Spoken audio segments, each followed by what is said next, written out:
of a week, Jeff. It's been a hell of a week. I know. It's been a hell of a week.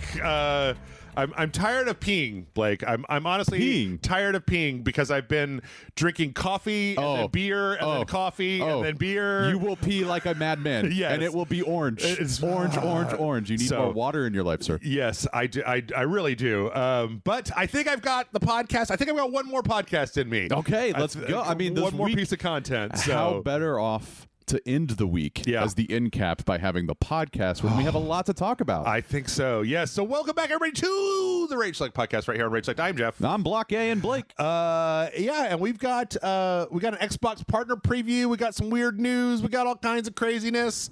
But before we get to that, Blake, I've watched. I feel like I'm having a really hard time finding things to talk about to put in this intro segment. Like, I keep watching stuff and going like, that was okay. Yeah, that was okay. I don't know. Maybe I need to go to like a doctor or something and be like, do I need testosterone? The internet says I need testosterone. Do you need to just be like really pointed out and angry all the time? You're going to the doctor's like, I need to have more fun. I need more feelings. Doctor, I need more feelings. He said, go see the clown. I said, doctor. I am the clown. I hate that clown.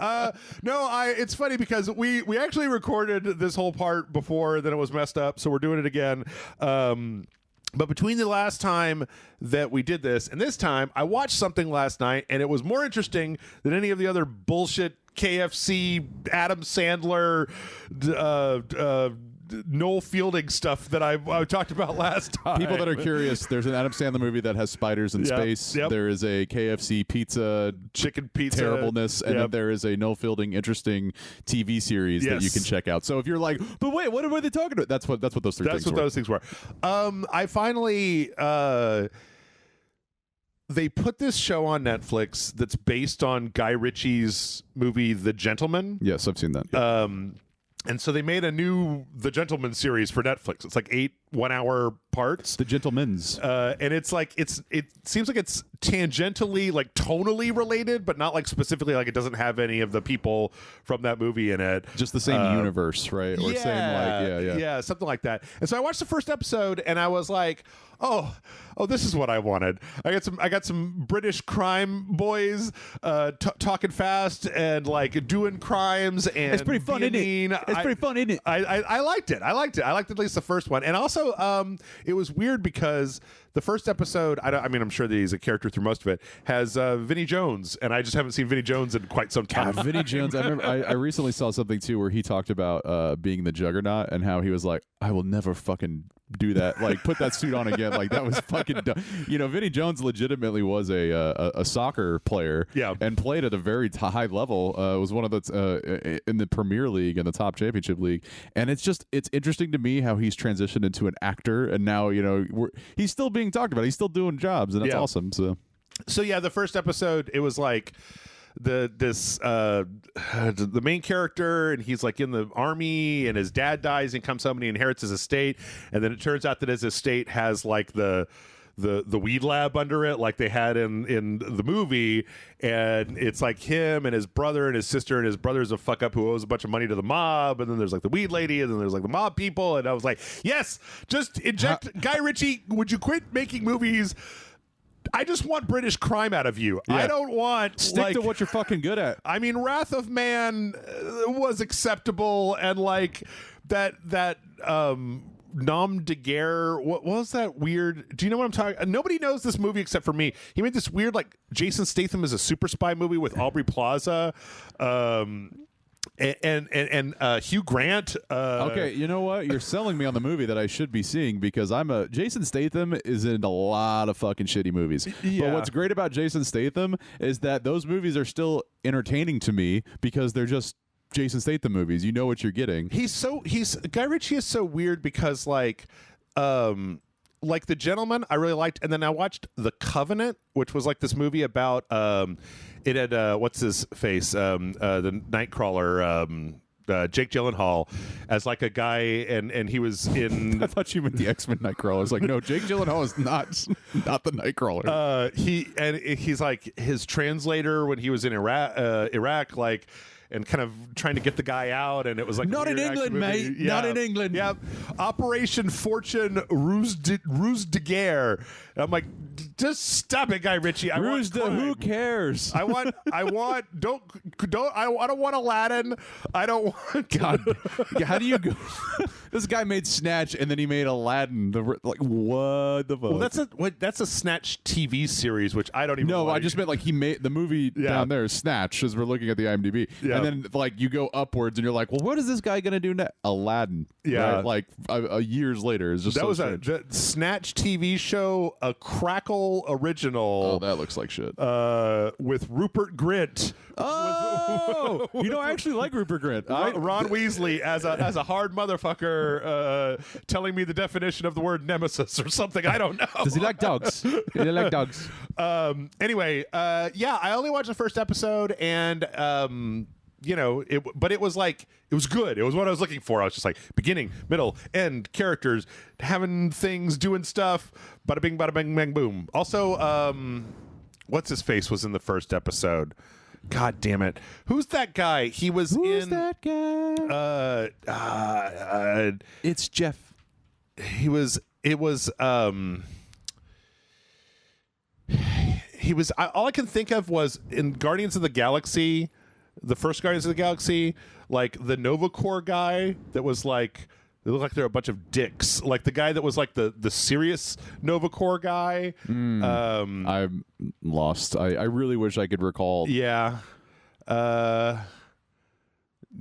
don't. Oh God, Peter Serafinowicz. Peter Serafinowicz was in the first episode. Okay. I like him quite a bit too. So yes, in any case, that's what I'm saying. Go watch that show. It seems cool. Also, I just saw a trailer. Turns out they're making a new Parasite series for Netflix.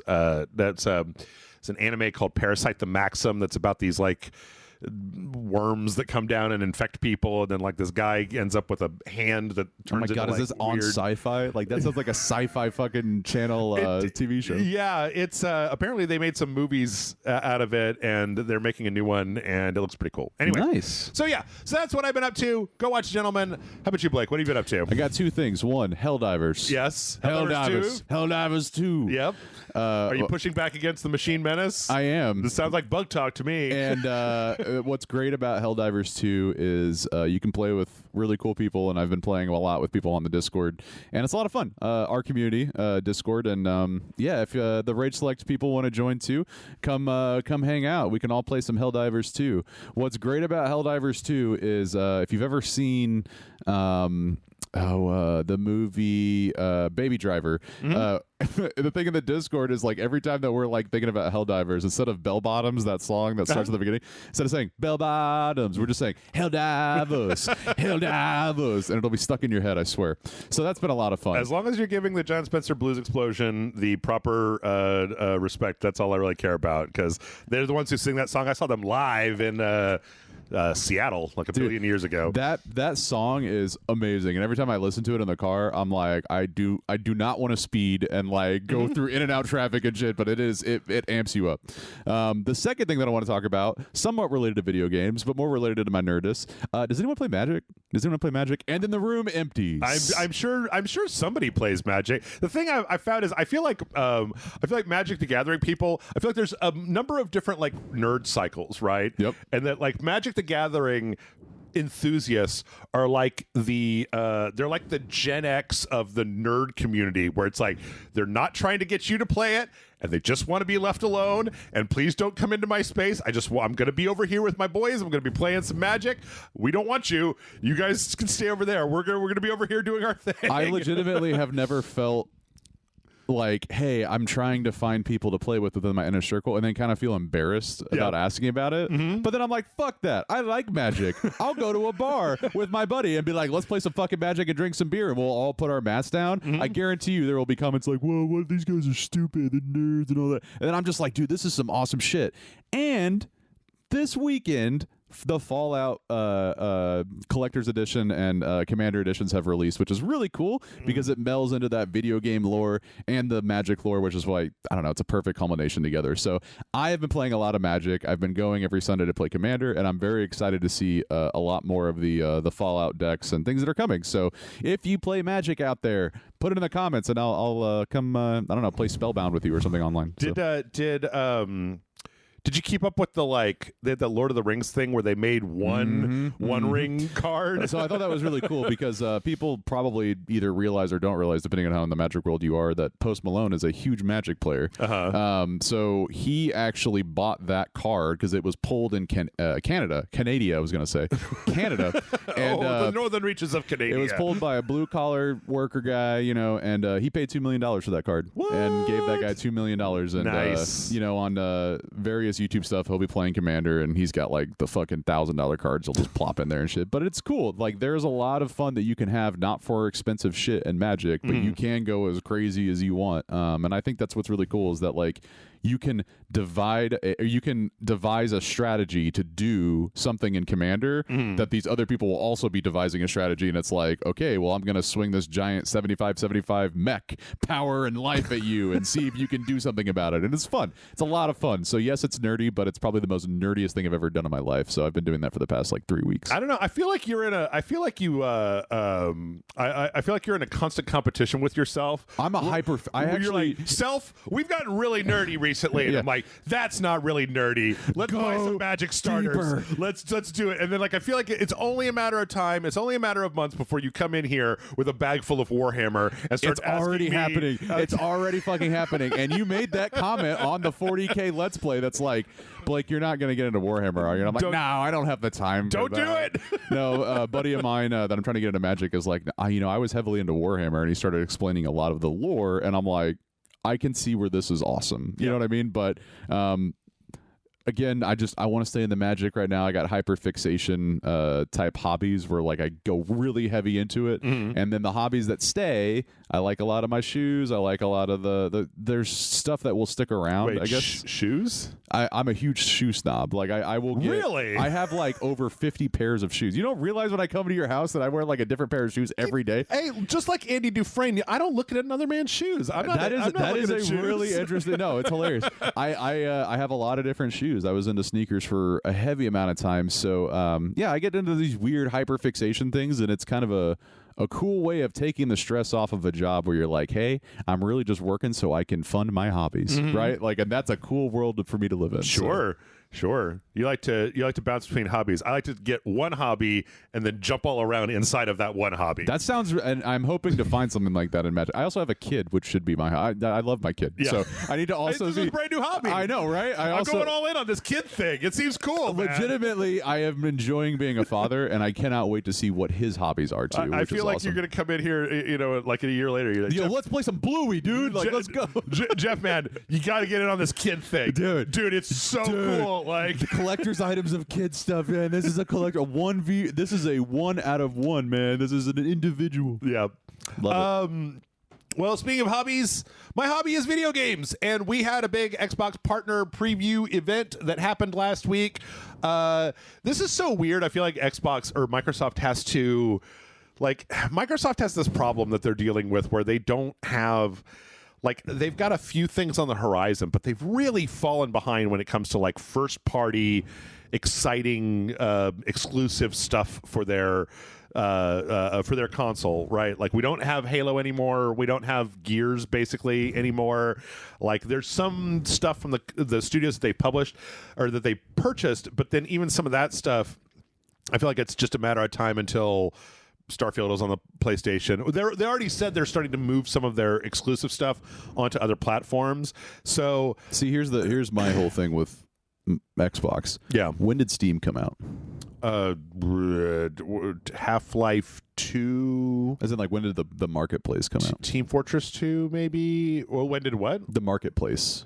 Like Steam, the marketplace, the store. Yeah. No. The app, I think, launched with Half-Life 2. So what I'm going to say is that is the point in which Microsoft missed the boat, because what they're doing now is they're trying to do this weird hybrid, hey, you can buy the console or you can play Microsoft on Windows. Right. But Steam, for me, is the big footprint and the big ecosystem with the marketplace there. I generally think that had they had done that earlier, they would have been owning that market. But now they're going to lose the console market because I generally don't think that there is going to be another Xbox console. Yeah. And I think that they're now doing more of the partner stuff. They did say that. They did actually say they a little while leak back. a bunch of shit just to see people's reactions and then pick the one that seems like, the less intense, So I think that's coming. I think we are not going to have it. And it sucks. I loved the Xbox. That first Xbox was like, it just felt like the PlayStation, you know what I mean? Where it was just so unique and the games felt really fun. And I don't know. That's where I'm curious to see this partner preview and what's coming, because what is going to save this fucking what is going to save this console? Well, I mean, the thing that I always have to remember is when we were dealing with the Activision purchase, I went and looked up like what the net worth of like Nintendo and Sony and like. So you look at those, and then you look at what's the net worth of Microsoft. Yeah. And Microsoft is like, if portfolio. it was a chart, it would be, they're like a $3 trillion company or something like that. Like they're so goddamn rich and powerful. They're like bigger than Apple. They're bigger than, Nintendo. Like Nintendo's a very conservative company with a huge war chest. But it has one thing. Right? Yeah. Nintendo's got one focus. Microsoft does not focus specifically on Xbox. So I don't know. I don't know if the actual Xbox is going anywhere, but we at least got to see a bunch of games. Yes, which, by the way, games will be games. We love games. Yes. So let's see. We started with Unknown 9 Awakening, which is... I keep coming back to this. I'm just like, I can't tell when is this game? When does this game take place? Because I actually thought it was the new Assassin's Creed. I generally was like, oh, this is Assassin's Creed, and then I was like, these mechanics are really cool for an Assassin's Creed, and then I was like, this is not Assassin's Creed. Yeah. And it's using the same engine, obviously, but it does have a bit of a spark, and the fact that it's made by Bandai Namco, which I love Bandai Namco, kind of gives me hope that this will be an original idea of a game. And it's got some interesting characters. You got a guy with a cane. He looks like he might be some evil menace, or maybe the good guy that's trying to help you. I want to know if these are Nazis. They look like Nazis. They look like Hellboy 2 Nazis or something. Like steampunk Nazis. They're like Nazi adjacent. Like that one guy was wearing like a World War I helmet. Like the thing kind of looks like it has some like 1940s kind of Hellboy World War II vibes. But then also a lot of like what you're talking about, Assassin's Creed and kind of this like weird, there's all this like magical powers. Like I think we have to talk about the mechanics, because the mechanics, this whole like slow down time and pick out your next move before it actually happens in real time is really cool. And there's a lot of like bullet deflecting and soul like jumping and doing various things that you would not typically find in a Assassin's Creed, or even kind of has like a God of War feel too. And that is just, I don't know, it's beautiful how it looks in the trailer. Yeah, like that. It seems like it could be very cool jumping between. I mean, because there's also, we see the main character using like kind of like force Stealth, powers and sneaking around and stuff like that. But I don't know. Yeah, this is one of those ones. I'm sure, the thing is that every one of these, when they did this partner preview, every one of these had like we're going to talk about it more on this other channel, and I didn't have time to go look at every other one of those, but I might go look at this. What it made me feel like is I was at the movie theater, like watching those trailers. I'm like, you can find out more if you dive into blah blah. Like right. Legitimately, that's what it made me feel like in between this. So I was like, am I like in a theater with people? Like, it was very strange. But yeah, that's coming out at some point this year and summer, and I don't know. In the words of Star Trek Troopers, I would like to know more. Tell me more about this. I'm doing my part. I'm trying to figure out who this Reflector is. I didn't look them up, but that's not a studio name that I recognize, because Bandai Namco is obviously the publisher. Yes. And it's being made by this Reflector. So. Yeah, what I should have said, Reflector probably is making the game. Bandai is probably. Let's see. Learn how to wield underworld skills with an in-depth developer update on Xbox Wire. The problem is that like I don't want to. Let me get my phone out to scan the damn QR code. Like what the? No, I like video games and I want to know more. but I do not want to listen to a developer just talk about force feed it to me in the trailer, right? Like don't make me go into like background interviews of like the developers be like, well, you know, our idea came from blah blah blah. Yeah, blah, blah, blah, I blah, don't blah. want to watch that.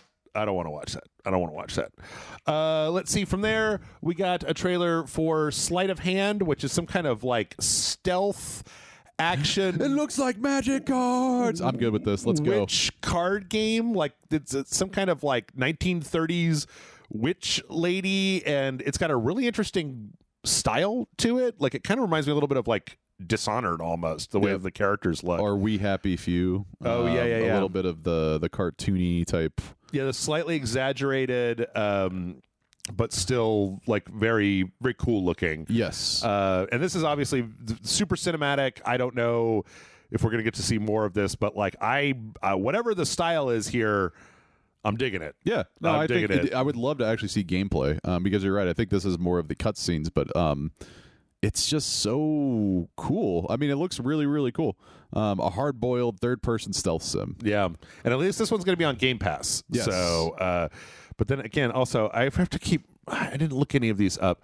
What the hell is Riff Raff Games? Oh no, is it made by Riff Raff himself? Hello, this is my game. Riff Raff. Let's see, a game studio with a physical HQ City. in New York. Let's see, Codename Smoke. Oh, that's probably this game, this Codename Smoke. Hey, they're hiring too. That's good. Oh, Wellington, New Zealand. But then the question is, our games. Okay, so they're a new studio. They've not made anything yet. So I don't know. Yeah, this is definitely one I like when games have a strong art style. Yes. A lot of stuff ends up kind of like blurring together, and this made a good first impression based on just like the kind of overall aesthetic, the theme. Yeah. So I would like to see more about Sleight of Hand, especially because I also like stealth games a lot, especially ones where they give you powers. And then like cards, like you don't usually find. Hey, I got to throw down a card to stop a dude from like surveying the area or whatever. You got that card brain. Yeah, but how much mana do you have? I don't have any. Now we get to talk about the game that I think I'm most excited for out of this entire... Yeah, this is Alters. So this was teased a little while back, but they actually like showed quite a bit more of it.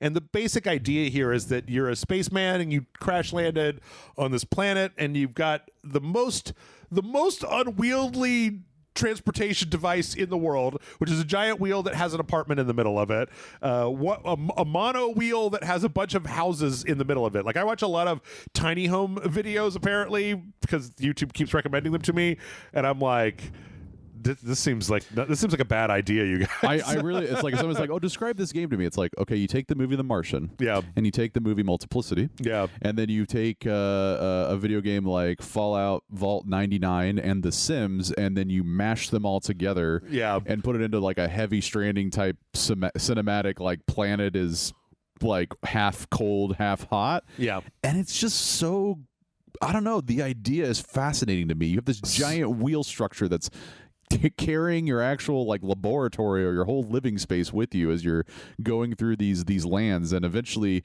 your memories you're able to tap into and understand, hey, if I kept going with this medical research when I was in college, maybe I would be a very crazy scientist, right? And maybe if I would have stayed back home, I would have been some criminal low life that gets by through, I don't know, being a mechanic. Like, and you can utilize these memories as real people into your environment that can kind of help you survive. And then there's politics and things with that. It's so at the core level, this is a hell of an idea of a game. Yeah, it's interesting. I mean, the idea of having kind of this management sim of these different characters that you're going to put in different slots, and then they're going to come and they're going to be like, I want more cheese for dinner. And you're like, shut up, me. I don't know. The real question for me is just like this is hella ambitious. It's being made by 11-bit studios, for the same people that made Frostpunk, and that was hella ambitious as well. And the thing is that everything I see in this trailer looks good. Like the graphics look great. I like the way the characters are designed. It seems like they're a high enough fidelity to be able to like get emotionally attached to, but not so high that it's gonna like kind of fuck everything up. The main question to me is just like, I really like. I want a demo. I want a demo for this, because the real question becomes like, is it? I don't know. I say this as if it's like just for this game or something like philosophically interesting. But like, is it fun? Is it fun to wrangle a bunch of different U's that are arguing with each other, and then also have to stop and go out and mine rocks and bring them back to get more things? Because on paper, these survival games, there is something very appealing about the survivalist loop of starting with like low technology and then getting more and more and building up this momentum, and especially in the whole kind of survival thing. It's just, the thing is that it's like, if the survival part is good, then it will gel well with what you're actually seeing with the like, I agree. Like, I think that you have to make sure that carved out exploratory, this portion that you're going to see in the trailer, but outside of the wheel, that's got to be a lot of fun, because it's not going to be fun to be dealing with people that are bitching at you and the thing that, you know what I mean? That's what worries me is as I'm worried about the part where you have to manage the politics of your of your guys, because I'm just like, there comes a point in time where I'm like, I don't want to play The Sims. I want to play I want to play Minecraft, not The Sims. But if somehow maybe you're arguing with somebody, but then that leads you to have more inventory or something, like there's definite ways where you can have an interest in what happens on your giant wheel. But you're right, it's got to be very well balanced, because Frostpunk, I feel like, which was the last game they made, like had I think Frostpunk was too, like, the management part of it was like too grim for me, where it was like, oh, the people are starving, should we like eat our dead, or let the people have your population reduced by 10% because people will starve to death? And I'm like, I think what I want to do is uninstall this game and go play fucking Power World or something. Quit. Touch grass. I don't want to do that. So part of me, like, but for some people, they really like that. They really like the kind of grim calculus of survival. I like the power curve of survival, where it's like, now I'm kicking ass, now I'm kicking even more ass, now I'm kicking even more ass. Your base level is still life. Yes. Right? So like, if I can research something where everybody just shuts the fuck up and chills the fuck out, that'll be like the first thing on my tech tree. Is there you go. I now have a goal. All of you motherfuckers will stop talking. Like, we will find the way to just fuck off. I have researched like a big stick, and when you complain, I'm going to hit you with the fucking stick. That would be kind of fun. Throw you out on the surface. You have and a get spray bottle. You just spray them as they're talking to you. Stop it! Stop it! Go away. At least in Power World, I could just make sure that my pals have, like, a nice place to sleep and food, and then they work until they get sad, and then I like let them have a rest. So. Don't worry, there's a Power World coming up that'll flute you to sleep. Yeah. So yeah, and that's coming out. It's on Game Pass at some point on Game Pass. So I don't know. Very interesting concept. One of those ones where I have to like get my hands on it. So. Lame. Everybody say it with me. Lame. Well, they can't see the screen. No, but they'll know what I'm talking about. Creatures of Ava is the next thing on the list, which is a third-person game where you're a lady and you play a flute and you make friends with like neon pastel animals, and they follow you around, and I hope they eat you at the end. And the music stops, then they devour you. Well, it's like I've seen this game a bunch of times. They have a giant dick on their head. It's like a little flute. It's like a little flute head. I don't know. Like any game. Maybe this is my new metric. Any game that like prominently features like, and you could take pictures. I don't ever want to take pictures. I don't care about taking a picture. What are you going to do? You're going to take a picture of the video game and then what, like email it to yourself? I will say that our buddy Spidey Mike does take some really cool pictures in Spider-Man and then puts them on social media. Sure. Which is cool. Yes. But this doesn't make me want to do, like, you're not putting this stuff on social media. I don't take pictures of myself at magic stores with my thumbs up and then like put that on social media because it's too nerdy. So yeah, it's like some kind of Pokemon, like, I don't know, but then there's like an action part. You're gooping, like these enemies are like Splatoon, and then some sort of like. No, they're like gooped up, and then you're ungooping them, and then you're making friends with the ungooped little monster buddies. The creatures of goop. Like, I'll play Ooblets, man. They have dance fights in Ooblets, but like, I don't know. I think that this sort of thing appeals to a lot of people, especially people who are fed up, or not even fed up with, but like adults who grew up with Pokemon, who are like, I want something that's not for babies, please. Something that just has like a little bit more of a focus on like not 8-year-olds. So taking creatures' souls and making them work for you is too babified for some people. Yes. Pokemon is like intense, dude. Like the idea that you're capturing a creature and being like, now you will fight for me. Yeah, but it's not like that. It's like it's like you're capturing a creature, and now they're your best friend, and you're gonna have them like they're gonna fight like two dogs playing fight. Well, they're your best friend because they have to be. Right. I don't know. I prefer Power World, where things are much more clear about who's in charge and what's gonna happen if things where you don't just work. do work too. You got to make your worth as a pal. Yeah. Anyway, this Creatures of Ava, it looks fine. It just doesn't seem like my kind of game. But hey, it's going to be on Game Pass, so I'll probably get a chance to try it out, just to see how it is. You're going to invite me over for that game to play on a Let's Play. I'll be like, all right, let's go. I don't know. Maybe. Oh, right, I forgot. This is the bad part. Chucky's in Roblox.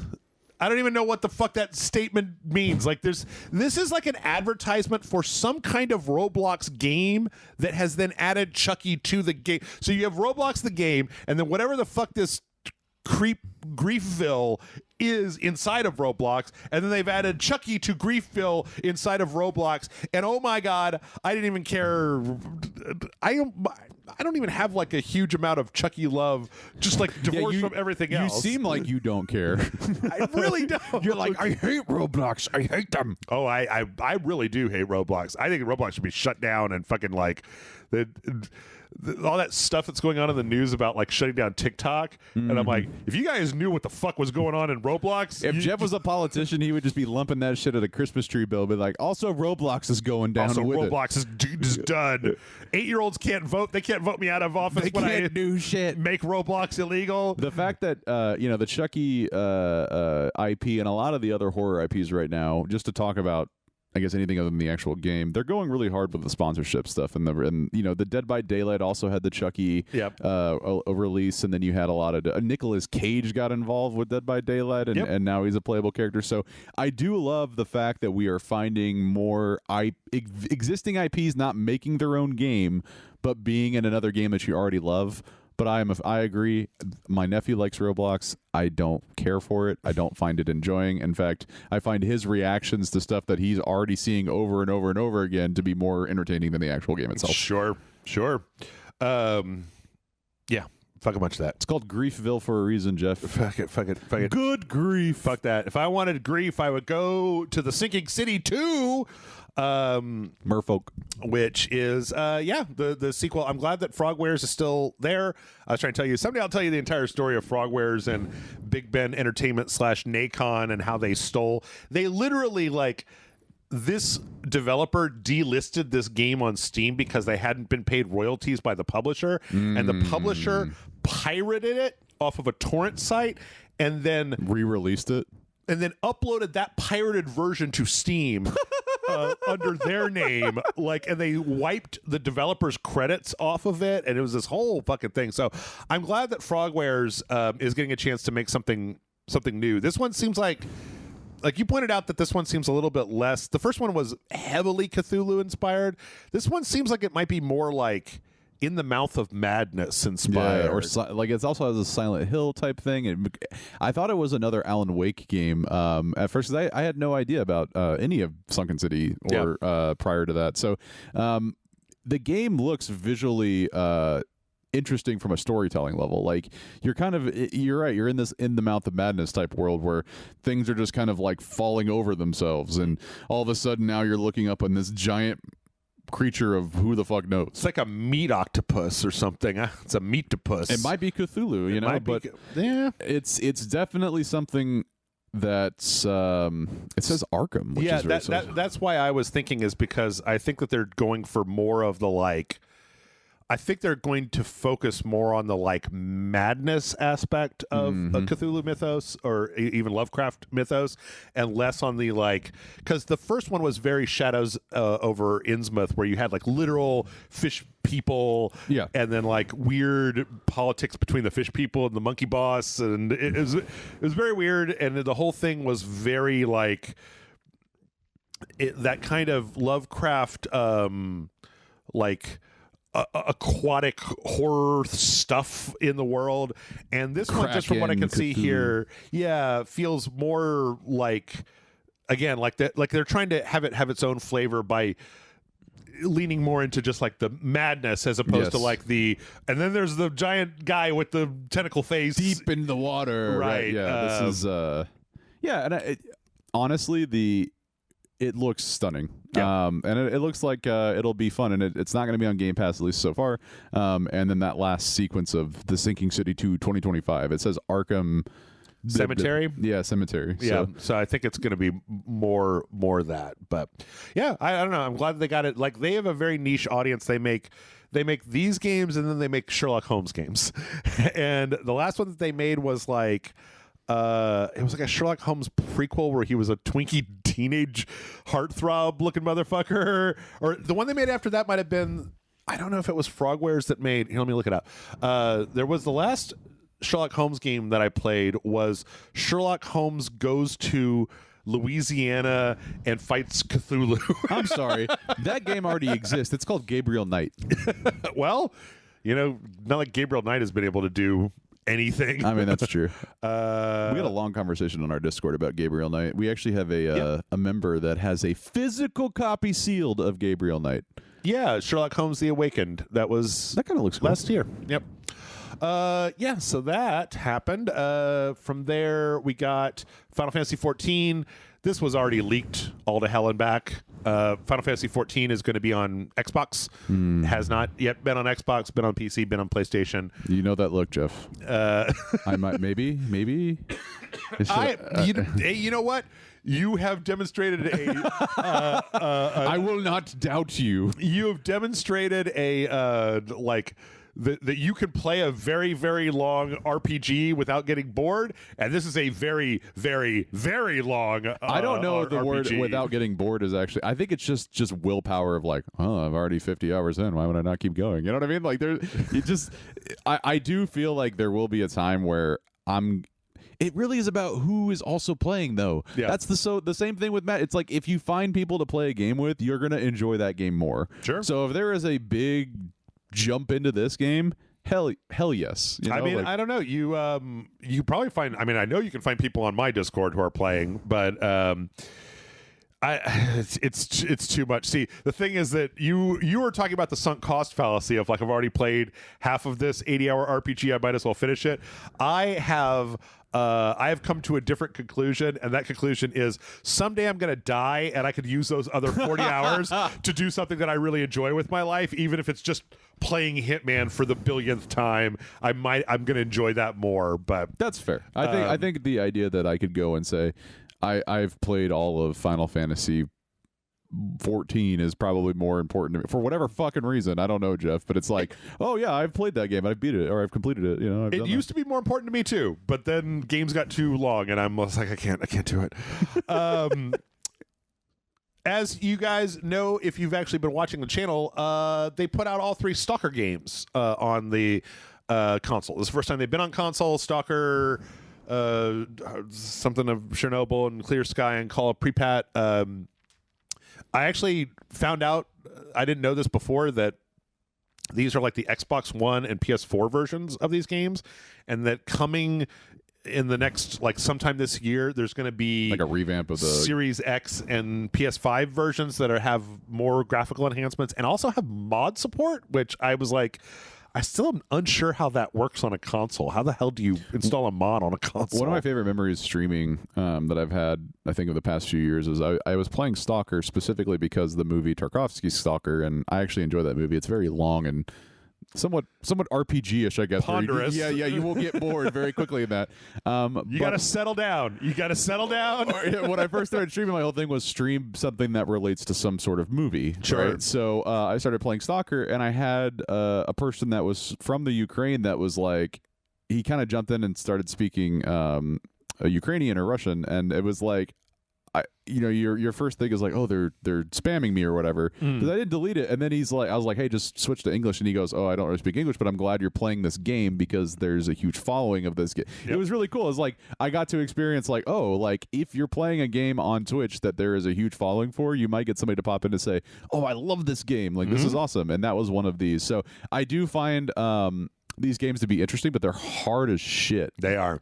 They were like very early, like they were open world in a time when there wasn't as many open world things, and they were very, very, very challenging in the kind of survival, like high stakes. I'm not gonna tell you where to go. Yeah, you got to figure it out. Yep. And just walking around, you could get killed. You get killed like in a second if you're not looking. If there's like an anomaly and you just blunder into it, you're just like, fuck. Before that DayZ, that PUBG, that whole like, hey, you can't just go run around outside. Like you have to think about your next movement. Yep. So when that came out, I feel like that was like a foreign idea to most people, because it was like, oh, I can just go run anywhere and just run away from fire. It's like, no, dude, you're gonna get hit, you're gonna get killed. Also, it's one of those games. It's got. I feel like it's got some Rainbow Six DNA, and just like, boy, aiming and shooting, and you better fucking like be in cover. Yep. Like you can take 2 hits, and if you get shot, you bleed, and if you bleed, you die, and if you get irradiated, you'll start dying slowly, and you got to find drugs, and it's just like every encounter in that game is like just so yeah, but those it's a pretty good deal. It's like $40 for all 3 or $20 per if you want to buy them individually. I think you should support the developer. That's a really that developer seems like it really cares about its games. Monster Jam Showdown is some kind of monster truck racing game. Tony Hawk Monster Hook. Sunday. This looks like a phone game. I don't know. I'm not the biggest fan of racing games, and then also this looks like a very cheap racing game. I never encourage drunk driving. I will, however, encourage video game drunk driving, where this would be like, hey, get your friends, all play, and then drink while driving. I don't know, this is one of those things where it's like, if this was on Game Pass, I might consider putting it on, like doing a video on it, but like, don't ask me to pay money for this. This looks like a fucking PlayStation 2 game. Like, yeah, there was a time for like ATV off road, even like Splashdown and all these like action sport thing. It's a passing thing. I don't know. Like, I just don't feel like video games really work in that market anymore. Yep. Let's see. Persona 3 is getting some DLC. Don't care about that. No, I'm just playing. This is kind of twofold. Yeah, Persona 3 is awesome, and you want more when you want more. Mm-hmm. But what they're giving you is essentially shit that you don't want, and then an epilogue. Yeah, which is what you do want. Right? So yeah, this Operation Aegis was a DLC that was integrated into, I believe, Persona 3 Portable. It's an epilogue where you get the robot lady, and then you kind of finish her story, and she gets different powers, and it kind of spins off. Like, this is the description I read last week, was that it's a 30-hour DLC that takes place after the normal end of the game. Do you think like the developers of Atlas go into a room and then they're like, okay, so this is what's going to happen, like, and then they say it in like 2 minutes, and then they go, okay, make that 30 hours now. Like they legitimately just add 30 hours to a 70-hour game. Like, so it's so weird to me, because the thing is that I started to realize that one of the strengths of RPGs is that you get to know these characters a lot better. Yeah, you're living with them legitimately. There's more emotional involvement when things happen to them. But then I realized that I'm a human being, and I'm like empathetic, and I don't need to spend 60 hours with Joker in order to care what happens to him. I'll care what happens to Joker from minute 1. I care about Morgana, Jeff. I talk to An for a few minutes, and then it's like, oh no, something bad happened to An, and I'm just like, oh no. You don't have to make the game interminably long. You don't have to make it go on and on and on and on and on in order to get me to care about the characters. But that's what happened. But yeah, what you were saying was that this is part of an expansion pass, and the problem is that this is the 3rd wave of the expansion pass that comes out in September. The first wave is music. from Persona 4 and 5. Don't you want to listen to the soundtrack while in the game? No, I'll just fucking open Spotify or whatever your music selection is and just play it while I'm playing. Like that, like trying to then make me pay money for that is ass. Now the costume set was Wave 2. Yep, the Velvet Room. Everybody gets to dress up like they're in the Velvet Room, and you're going to get some kind of Velvet Room background music set. But you might ask, Jeff, oh, well, does it give you like +4 while attacking? I don't know. No, it does not. Oh, okay. It is legitimately just fucking costumes. Well, like, what the fuck? That doesn't surprise me. Anyway, Wave 1 is March, Wave 2 is May, and then all the way in September, you will get your expansion. You get the answer. Operation. I just boo. Yeah. I Like, mean, it's typical. Just put it all out at the same time, man. Just delay this shit until September of this year, and then put it all out. They're at the like, same well, we time. got to let them play the game because it's only been like 4 months since we released it. People are probably just now halfway through it. Yeah. You know what? Let's I don't know. Let's finish up with the first Berserker Kazan, which is a spinoff from the DNF universe. Some kind of third-person action. Kind of reminds me of the Castlevania third-person game. Yeah. A little bit of some God of War. God of War, maybe some Souls or stuff. It looks incredibly generic. Like, this is one where I'm like, lost in the nothingness. yeah, everything is black or gray. Yes. No white. color whatsoever. Very Dark Souls. Very like this, but it doesn't go dark. It doesn't go deep into that. So it's just meh. I mean, even though it's like, okay, and then blood comes out of the guy, and the blood is dark red. It's like, I can barely tell that even the people are the lightest thing on the screen is the guy's blonde hair. Yeah. I don't know. This, I like DNF Duel, which was the fighting game that Arc System Works makes, but this just, I don't know, maybe it'll be good. Maybe they'll put out a demo and be like, holy shit, I didn't realize how good it was going to feel. But like, everything that I'm seeing here just looks so fucking generic. Like, it reminds me of like Lords of the Fallen or some of those Souls ripoffs where it's like, okay, but why do I care? Like, you guys aren't I care about God of War because Kratos is in it. I care about Elden Ring because Miyazaki is making it. Why should I care about DNF, the first Berserker Kazan? Well, I don't know who Kazan is. Say what you want about Dark Souls, say what you want, but those mechanics are perfection. Yeah. Like it rewards you when you do it exactly the way that the game teaches you how to do it. Yeah. If this game even fucks that up a little bit, it will never work. You know what I mean? Like, it's got to hit so many different things to be memorable, and it doesn't look like it's going to. Yep.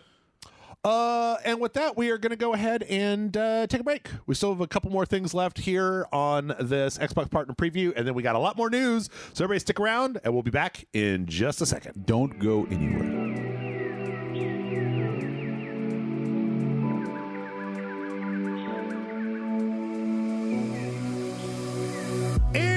We're back, and it's time to pick up the pace because we got a lot left to go through. Let's see. Our next thing on this Xbox Partner Preview was this Tales of Kenzaru Zao, which is this.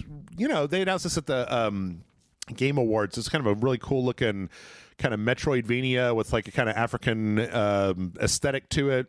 It's being propped up by Ridley Scott Productions as well as Critical Role. So I think that's a pretty big foundation of support, so it'll be interesting to see this game kind of come to life. Yeah, I mean, what's cool about it, like, is it looks very fun. Yeah, it looks very like bombastic and dynamic. It's got a lot of like platforming, and I like all the just all the color and the sparkles, and it appeals to the jangly keys in front of my face. Ooh, pretty colors, baby part in me. So and that's, I mean, it's launching April 23rd, so not even that long around before it comes out. Yeah, looks like good stuff.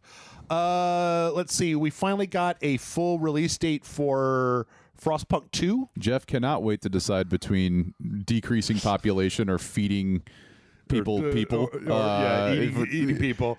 I don't know. Like, I listened to this other podcast about video games, and one of the guys in there like fucking loves Frostpunk, and I'm just like, no, not for me, thank you. This is, first off, I'm not the biggest management sim guy, and that's what this is. And then second, It looks beautiful though. It is really nice looking, and I don't know, maybe this one will be better because in Frostpunk it was like the entire world is frozen. You find this one reactor, and you're just every day trying not to die. Like, can you not die? Can you survive for the next 2 hours? Right. Yeah. That's a very stressful type. Keep going, or otherwise all of your shit's gonna be dead. You know, like, and that's coming out on July 25th. So again, not that long. And then I think this was my second favorite, I think, of the entire partner preview. So this is really weird. I feel like this is I feel like Capcom has this really bad thing that they're doing recently. I mean, quotey fingers bad, where people are like, I want a new Dino Crisis game, and they're like, how about Exoprimal? And it's like, no, that's not Dino Crisis. I want what is that? Shinmu. Onimusha. Onimusha. Yeah. I want a new Onimusha game. They're like, well, what about Kunitsugami Path of the Goddess? And it's like, that's not a fucking Shenmue. But for me, I'm like, that's not okay, that's cool. I mean, because this looks beautiful. It's got a very artistic Japanese style with the gates and all of the samurai and the beautiful like effects as you do various things with your sword. But it has a Dynasty Warriors vibe to it as well. But you basically mount up the other samurai in the village and do various things, and then I guess it's like a castle tower stormer defense game. You know what? A lot of people have been making comparisons to Brutal Legend. That it's like a third-person RTS where you're kind of in direct control of one unit, but then you're also like, because they show kind of two phases, one of like leading this priestess to kind of a location and then building an army, and then like when the sun sets, all these demons are going to come out. You've got to have like your fortifications. Tower defense is also very good description. That's kind of cool because there's not a lot of RTS. You said Brutal Legend, but that game came out like years ago, you know what I mean? So I think that this is it could capture a really cool audience, but it is not Onimusha 3. What it really depends on, I think, for me, is that like, okay, the visuals solid. I like all this kind of weird neon Oni shit that's going on. Like the actual moment-to-moment gameplay, Capcom's RE engine that they use for everything is great. It's like very smooth, very polished. It gives good frame rates, and it's very like nice and detailed. The biggest thing I think will be, this is one of those things where they showed off the mechanics, but what I think I need to see, and I know that I just said something different, but for this game, what I need to know like the story. Like, why do I care about this? And then I also need to know, like, what is the one step removed framework of, like, if it's just doing these tasks over and over and over again, like, it could end up getting kind of boring. But if it's got more depth to kind of, like, what's going on, like, I've been playing Unicorn Overlord, which is the new Vanillaware game that came out. And I think that game, if you look at it, it could look like you're just doing the same thing over and over again. But it does have a lot of interesting depth to it. But this is like flavor more than like an explanation of what's going on. The flavor is great. It's just the thing is that like, if it's just going to be what I see here times 80 and then the game is over, like that could end up getting too repetitive to the point where it loses its oomph. But that's just speculation. I don't know. Like Capcom does. Sometimes they do good work. Sometimes they put out Exoprimal. Yeah. So, like, I don't know. And Exoprimal was somewhat well received, though. Like, as I was looking across, like, because it came out on Game Pass, and we had played it a little bit. So it's not like they're terrible games that come out for Capcom. So I do feel like there is hope for this game from a scenario of, oh, this is a very interesting playthrough. Will it be lasting? No idea. Yeah, I feel like I just need to see more. Yeah. Like sometimes there's a game that comes out where they focus on the visuals or they focus on the gameplay, and a lot of times when that happens, I'm like, could you guys put out the story trailer for this, because I need to know like what is going to make me emotionally invested in lining up the guys and getting the gate and like defending against the Onis, the demons, and all that. Like I need to know what the motivation is, because the gameplay looks interesting, and you can have a game that has somewhat not mediocre, but like somewhat light or non-deep gameplay, that if there's a good enough story reason or I'm invested in the characters, then I'm like, hell yeah, I'll do this over and over again because I care so much about what happens to the characters. But it does look amazing. Like, it looks incredible. All the art design and stuff is I'm a sucker for anything Japanese lore or Japanese classic type art style. So that was the Xbox partner showcase thing. Some interesting stuff in there, like, Alters and that game for me. Like, those are the two games that I'm most excited for to see what they do. I really want to see more for that sleight of hand game and Sinking City 2. Yeah, and I really like that Tales of Kenzaru game, but and then obviously this one as well. So yeah, I don't know. I might go look up some more of that. But all right, so we're done with that. That means we only have a billion tabs worth of news to go through. Let's talk about the news. Okay, so last week, Nintendo sued not Yuzu. Yes, Yuzu. The Tropic Haze, the developer of the Switch emulator Yuzu. This was used quite a bit when Tears of the Kingdom leaked and people could get it. I mean, honestly, look, Nintendo right now they are very a litigious company. They basically litigious company. Yes. They're very litigious, and so Palworld came out. Didn't really have anything kind of come out into that sector, and then all of a sudden, boom, this gets slapped. I actually would be curious because I know Dolphin, is that also available on Steam? Because I believe Dolphin is what they used to emulate GameCube games and whatnot. No, they were the team that made Dolphin wanted to put it on Steam, but then this is what they were afraid of, right? Valve then went to Nintendo and was like, "What do you guys think about this?" Nintendo was like, "Absolutely not." Yeah, and then they pulled it. Okay. And Dolphin was like, "Fucking, I don't give a shit." The thing is, what seems to be the big crux here. I shouldn't bury the lead. Yuzu caved. Yes. They're paying Nintendo $2.4 million. They caved. Yes, they're paying Nintendo $2.4 million, which, if that's what from previously, like Nintendo was asking for, like damages and then all the money they'd ever made off of Patreon, basically from the inception until now. They have done that. They put out a statement. This was so fucking stupid. They put out this statement that was like over here at let's see, we write today to inform you that Yuzu and Yuzu's support of Citra are being discontinued, blah, blah, blah, blah. We started the projects in good faith out of passion for Nintendo and its console games, and we're not intending to cause harm, but we see now that because our projects can circumvent Nintendo's technological protection measures and allow users to play games outside of authorized hardware, they've led to extensive piracy.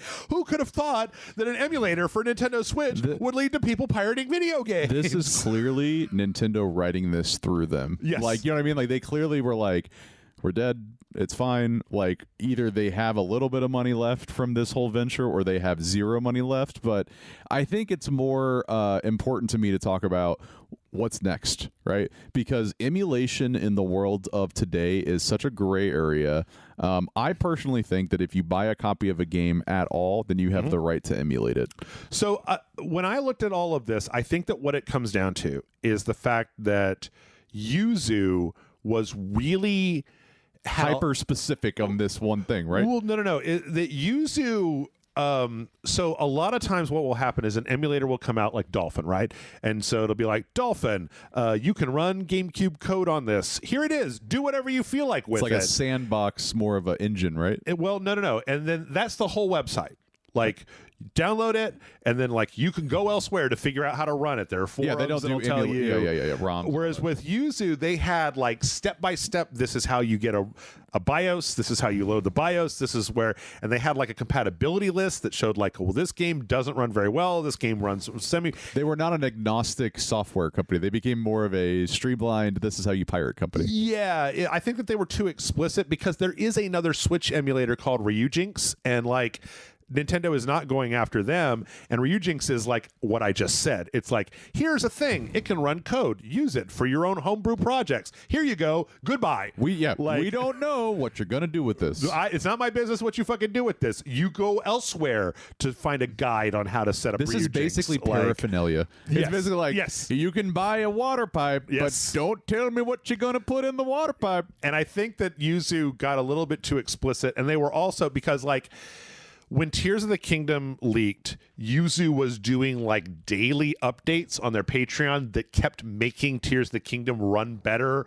Like they were obviously looking at why it wasn't running very well and then altering their code to make it better. And then here's a patch and here's a patch. And I think that starts to get your plausible deniability becomes less and less because you literally are letting a game that hadn't even released be played, and that is like dude, you are legitimately going to have problems already. Yep. But then when your entire, I don't know, foundation of profit and revenue is just on somebody else's dime, like, dude, you're going to get sued. Like, that is so obvious. Day one, and maybe they knew that, and maybe this was publicity. Maybe they now have that side money that they don't have to then give back. Who knows? But yeah, it just seemed like this was going to happen. It's also a problem, I think, a lot of times when these companies start to get too legit. Like, they had a Patreon. Yeah, like here's as our soon Patreon. as you publicize, like, Right, give us money. Yes, give us money for this. Like, if it was a Venmo or something on the side that you have to get, like, Ko-Fi link or something, we're like, buy us a cup of coffee. Here's Whatever. a PayPal link. Whatever. give us an Amazon Google Play card. Well, because here's the thing. We're talking about Dolphin. Dolphin hasn't been shut down. No. That shit's like, how many NES emulators are there in spite of the fact? Sega, NES. Like, there's other Nintendo platforms that are emulated. It's just these guys flew too close to the sun. Yep. And by making it very easy and very simple, it was like, well, now you've, as I said, maybe they got hired by Nintendo then to be able to you've reduced your plausible deniability. Once again, I'm going to say I recommend everybody go watch. There's a YouTube channel called Moon Channel, run by a lawyer in California. He does a lot of like interesting stuff. He's got a video that talks about why is Nintendo so litigious, and in his opinion, it goes back to the fact that Nintendo watched MGM destroy themselves trying to sue Nintendo because of King Kong and Donkey Kong. Mm-hmm. There was a lawsuit when they came out with Donkey Kong, and MGM lost, and they kind of broke their backs trying to make it a thing, and it fucked them up. And so Nintendo is really sensitive about, like, we never want that to happen, is if we leave a project alone and then it sets a precedent that means that, like, piracy of our platforms is okay moving forward, then we could find ourselves in a real fucked up situation. It's any litigious law about trademark that you have to do. That it is important that Nintendo, from a company perspective, I'm not saying it's the right thing to do, but from the company perspective, if you do not do this, you are going to have that. You're going to lose trademarks because it's more of a precedence that you're setting to say, no, we still own this. So yep. On the other side of it, it's fucking stupid, and Nintendo has no chill, and they need to fucking chill I know. out. Like, it's that fine line, right? They, it's they like suck ass with this shit, like just pounding on people who... The Super Smash Brothers shit, where it's like the tournament stuff was like, that's ridiculous. I'm sorry, but then this, I understand. Like, you know what I mean? I'm like, I get it. I understand, but Nintendo is also really, really, really, really, really fucking bad about like game archival and like making sure that, all the DS games that were download only, where it was like you would download it and then it was on your DS. And so like if your DS broke, you just lost it. You had to buy it again. You'd like recover that software off your DS. Yeah. All the online games that they've put out that are just like, oh, we turned off the Wii store, and so that's just gone now.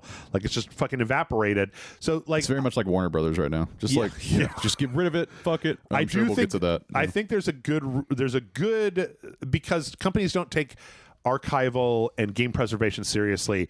Emulators do serve a function that it's like, hey, you know what? PPSSPP, the PSP emulator, how the fuck else are you going to go back and play old PSP games? I mean, before Persona 3 came out, that was like one of the only ways to play that legitimately. Yeah, well, that was a Vita emulator. Oh, yes, sorry. Same thing. But before Crisis Core Remastered came out, the only way to play Crisis Core was through a PSP emulator. And it's like, you guys, I know that you want to be able to charge money for things forever, but like if you just had a system in place to make sure that this stuff didn't get lost to time, because you want to make sure that you have all the money. Like Matt and I played No One Lives Forever 2, that old PC game. That game is in rights hell. Like nobody can get the rights to it, and so there's possibility that it could get lost in the shuffle, lost forever. Like it could be a day where you're just like, there's plenty of movies and TV shows out there that are just like, how the fuck do you even find? Some guy's got a VHS tape. 28 days later right now is one of those scenarios. If you don't have the physical medium, and if you don't have you literally can't find it on a stream. You can't watch, and that's a movie that like has the Academy Award winner of last year in it. You know what I mean? Like it is basically, we are living in a time where people are saying physical media isn't worth it. Yeah, that's bullshit. Because that somebody else that you've paid money to say, I own this, they're like, no, you're renting this. Right. You're not owning shit. Right. I mean, with Sony turning off all the video stuff from the PlayStation, like, there's a lot of reasons to do this. So I really do think that Nintendo is too freaked out by this stuff. and I don't like this. But on this, by the same token, this should be everybody should already know this lesson. I feel like people keep having to learn this lesson over and over again. That it's like, if you are going to make something that fucks with Nintendo at all, you need to make sure that you have a lot of plausible deniability. So when the guys with the fucking black sunglasses come knocking on your door, you're like, it's just a teaching tool for how to learn to, if you want to make a homebrew game and you want to see if you can run it on a Switch. I don't provide BIOSes. I don't provide guides. I just made this thing. Like, it's reverse engineered. That's legal in the United States. Bada bing, bada boom. So anyway, let's see. Speaking of Nintendo, there's a card game out there called Balatro that is like this. It's this solitaire roguelike game that's big right now, big everywhere, and it's gotten pulled from the Switch and a few different storefronts, and it's kind of strange because it's a card game, but it up until very recently had a low rating, like a E for everyone or something, or it's more like I forget what it's called. It's the it's MSRP. like 8. It's like the Sero 8. Like, okay. It's like the European thing where it's like for 8 and under, or for 8 and older, right? But then some ratings board bumped that up because it's got cards in it, and so it, quote, encourages gambling, unquote. Now Balatro, they're like, there is no gambling in this game. There's no money in this game. There's no loot boxes in this game. It's not, and when they got it certified, it was supposed to be certified as something that anybody could play. It's just, it's cards, but it's not about gambling. It's even a solitaire game. It's not even. That's like almost because you are getting damaged by the reputation of the market that you're going in, even though you're not trying to be in that market. Right. So right now, it's gotten pulled from a bunch of stores. They're basically trying, like most Switch stores across Europe, and then also Australia, New Zealand, and some Asian stores. They're basically at this point trying to get it, the developers trying to get it recertified as an 18-plus game just to put it back on the stores, because it got pulled from the stores entirely, to be like, okay, well, listen, first things first, put it back on the stores with an age gate on it. Then we're going to go back and try to get the rating readjusted. Then we'll submit it back as a for everyone type of thing.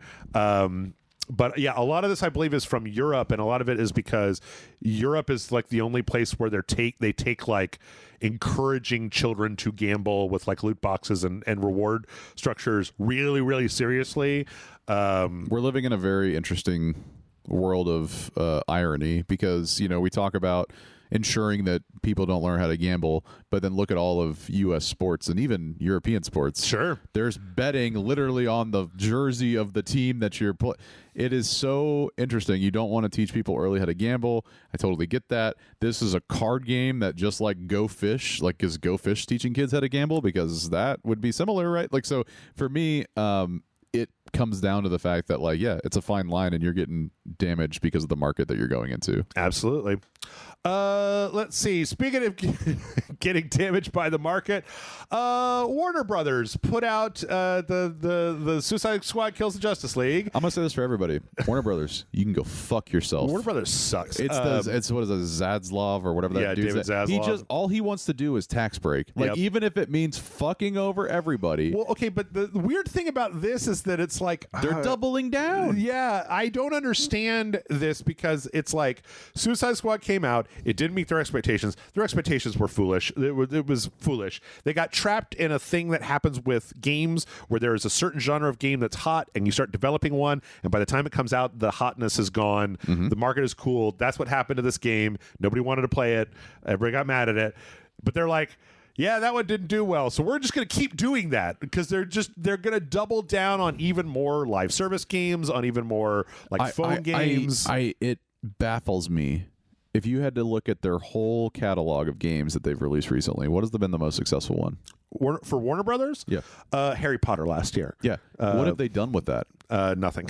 What the fuck are they doing? Like, well, no, this is like, what I'm saying is that, like, they literally have something that was decent. Yeah. And then they're like, oh, let's take this shit thing and let's double down on that. You know what I mean? It's like you could be a DLC heavy franchise with the Harry Potter shit, right? Like that you could totally do that. And I'm not saying that that's going to make that better. I'm just saying from a business standpoint, you take your most successful thing and you fucking chop that up and try to do that. But then this whole this thing is not successful, so why are you wasting money on it? They don't know how to spend money at that company. So for two things. One, this is just another brick in the wall of Warner Brothers has no fucking idea how to run their business. Yeah. These are the guys that have Superman and they don't know what the fuck to do with it. They've got like the Looney Tunes who have been dead for 20 years. The Looney Tunes. Bugs fucking Bunny doesn't make any money. Every kid knew who Bugs Bunny was. Absolutely. And now the last 20 years, no kid knew who the fuck he is. Absolutely. So Warner Brothers sucks, one. And then two, I also think that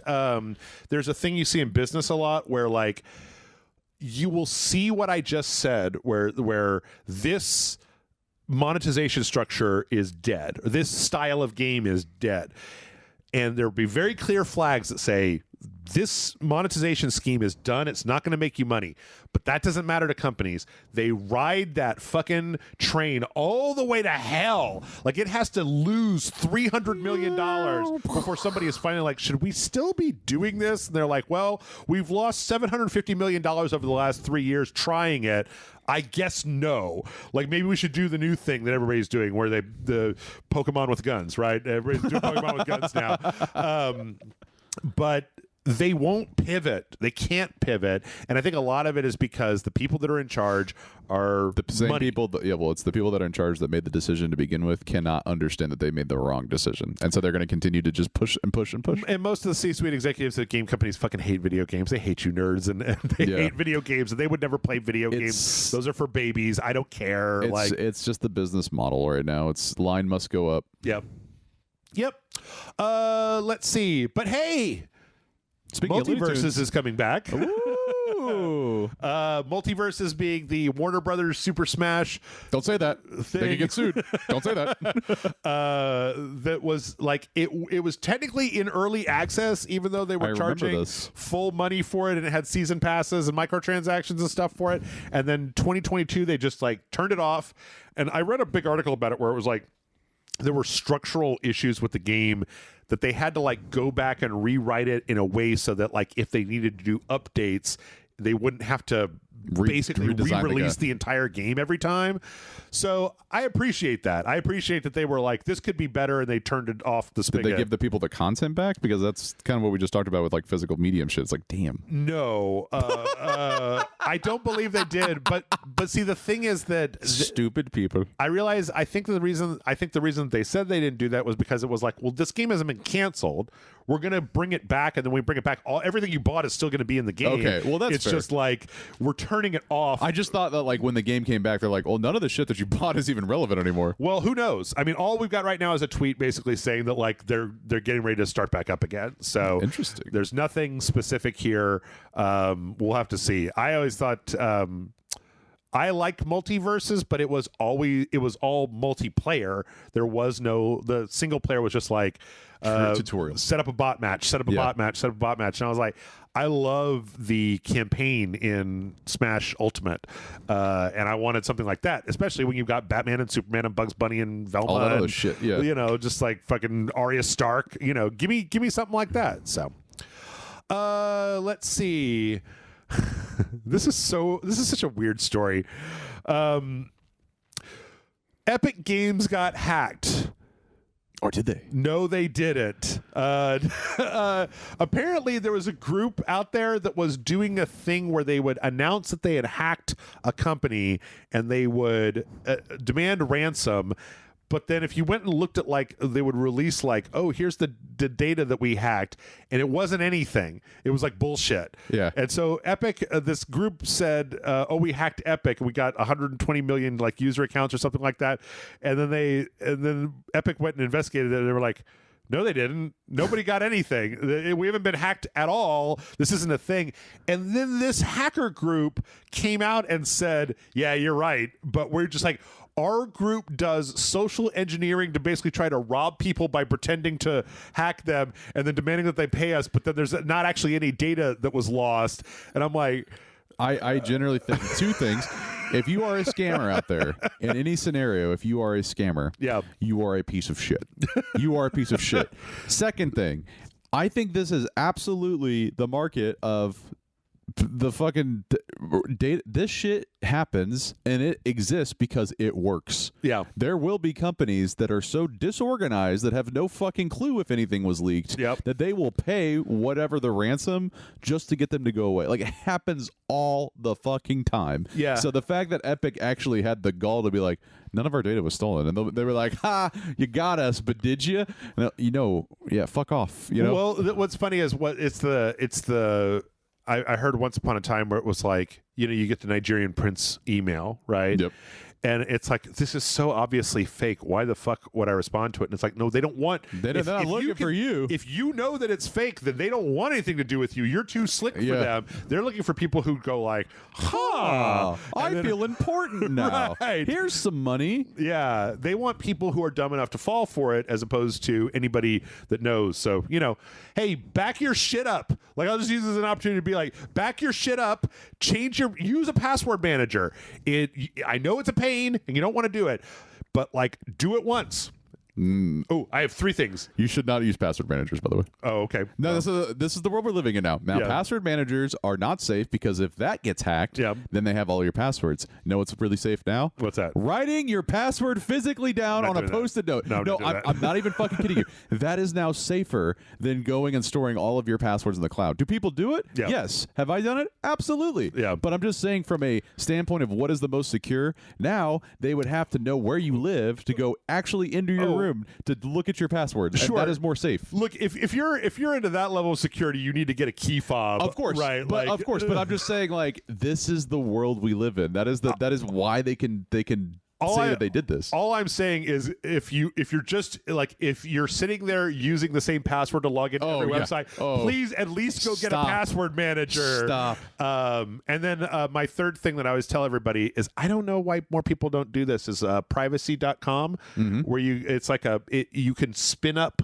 credit cards. So it connects to your bank account, and you can spin up virtual credit cards that just directly tie into your bank account. So it's not like charging another card, and it's all free because they use the bank fees to pay themselves for it. And so, like, for mine, the last time I got my credit card stolen, I made a virtual card, and then I put all my subscriptions on the virtual card, so that if my card ever gets hacked, it's like, yeah, man, cancel the shit out of it. Yeah. It's not, my Netflix is no longer on this credit card, it's on this virtual credit card that I can then, like, I think that's administer. it's kind of like the Apple did that for a bit, where it's like it just keeps changing the credit card number, because at the end of the day, the only thing is recurring payments. Everything else doesn't give a shit what your number is, right? Yep. Like, as long as the longer you get the money, it's fine. Yep. Let's see. Speaking of scams, some Helldivers 2. Helldivers. People Helldivers. got scammed. 2 different. These are both gone by now, but I think this is fucking hilarious. 2 different games on Steam basically changed their entire page to look like Helldivers 2, and then made it cost like $20 less than Helldivers 2, because you could just edit a game page, and so they just changed the name to Helldivers 2. They changed all the screenshots to the ones from Helldivers 2. They changed the description to match Helldivers 2, and it wasn't that. It was just another fucking video game to try to scam people. Both of these have since been taken down, but, like, just again, here's a security tip: make sure that the publisher of the game that you're about to buy is the publisher. Now, Steam has a refund policy that is very judicious, so yes, they're not going to win that. But I think I don't know if we're going to talk about what's. I mean, you may have already done talk about it, but you talking about the Helldivers code issue with PlayStation accounts. Did you hear about that? I don't know that I did. So quickly, I know we have to get a lot through the news, but really quickly, Helldivers 2, when it first released, had all these issues, right? People couldn't get into fucking games, and it really, really pissed people off. So you would basically, once you're in the game, don't fucking leave, because if you leave... Oh, the timeout that they added. So they literally inflated their own numbers, not as a way to be malicious, but just because people would never log out. They didn't think, even when you make the console go to sleep, or like when you just stop, it didn't sign the game out. Right. So you just kept staying in there. So all the PlayStation accounts, fuck you guys, because you just stayed in the game while everybody's trying to get in, and it was like, holy shit. So they fixed all that now, and I just find that interesting. So every time that there's like a scam about Helldivers, I'm like, yeah, well, they kind of helped do that a little bit. So. Well, I tell you what, we got some other Helldivers news. The Helldivers account said that the XO45 played giant mech suit is coming into the game. I've already played it. It's in there. It's already in there. So we were playing last night, and I was like, eat it. Enter, eat to get in, and I got into the fucking mech, and I had my friends try it too that were in the game, and it's fun. It's a lot of fun, and I do think it will add more of a dynamic. And that game right now is frustrating because they've accidentally caused double spawns on the enemies, and it's just hell. It is absolute hell right now for the Helldivers 2. So this will be a fun way of getting even. There you go. Let's see. We also have there was a rumor last week that Arrowhead Studios, the makers of Helldivers 2, was going to be purchased by Sony. As near as I can tell, this they will at some point. Not at the moment though. This seemed to be just somebody on Twitter kind of saying it's the biggest game to I'm telling you, somebody's going to buy that company, and it may be good, maybe bad, but it's too big now. The thing is that the actual tweet of it that was like, "Oh, welcome to the family," and it was like a tweet that it's the fucking mafia. What is this? Well, no, a lot of times PlayStation does this when they buy a new studio. But the thing is that like this is an old Arrowhead Studios logo, and if you actually look at the image, it's obviously they took a video still and then superimposed. Yeah, this is fake. You as can even fuck. see the mouse above the fucking Arrowhead thing that they just left in there. Well, this is another studio's logo peeking out of the top and bottom. Oh shit! Like, dude, I could do better than this. The resolution of PlayStation Studios is completely different. Yeah, it's messed up. So yeah, they're not getting purchased, at least not yet. Maybe at some point. Let's see. Speaking of developers, this was actually some good news for once. Toys for Bob, who made the Spyro re-release, and Crash Bandicoot 4 and the Crash Team Racing. Big Crash fan. Yeah. Very good stuff. They were purchased by Activision, and then they were forced to work on fucking Call of Duty expansions, even though that's not what you're making. The Crash Bandicoot guys make fucking Warzone expansions. They're now have disconnected themselves from Activision. They've gone indie. Nice. Yes, thank you. Because I would like these motherfuckers to be able to do what they love and not just have to crank out fucking Skeletor skins. I love Crash games. It'd be really fun to see another next-gen Crash game. I hate Crash Bandicoot, but that doesn't surprise me. You hate Sonic. You hate all the fun things. Sure. I hate all the fun things. I hate fun and I love misery. So that's my thing. Do you like magic? No. Damn it. Is it fun? I don't know. Is it fun? What did I just say? Are you having fun with it? Well, then no. Call me back when it's misery. So yeah, this is actually, I think this is a really good move because I like this company quite a bit. Also, we're seeing some other companies maybe kind of get out from underneath big publishers. Franchise. Yeah. So Saber Interactive is just about to get purchased out of the Embracer Group for $500 million. Apparently, I think that I saw the thing. It was like they bought them for like $530 million, and then like some other company is buying them for $500 million because Embracer is the worst. They basically buy shit and then shut it down, or they buy shit. If you don't know, I mean, like this has been ongoing for a while. Embracer used to be, I believe they used to be like THQ Nordic, and then they switched to Embracer Group. And what happened was they started buying properties left and right, like indie studios. Yeah, we talked about this because they were just like all of a sudden they had mysterious funding.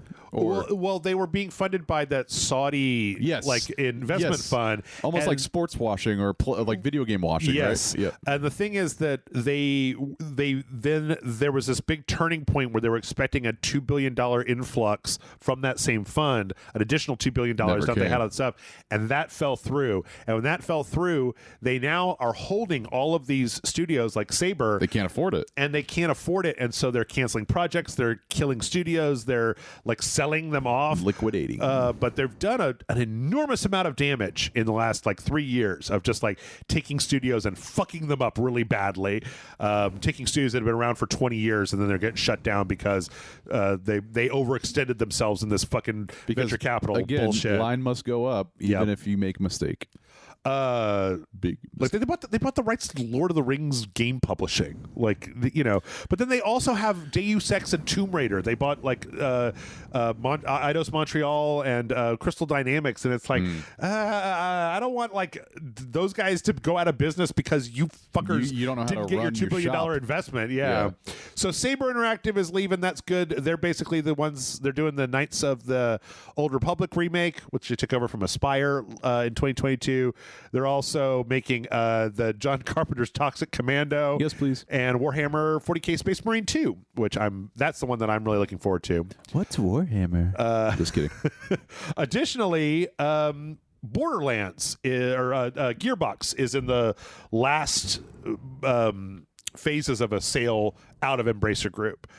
They were also purchased under that, and they're now, which that's probably for the best because the like TV shows coming out, they're gonna have a lot of momentum coming into another. Yeah, I mean that's a movie. Sorry, yeah, I'm thinking of Fallout.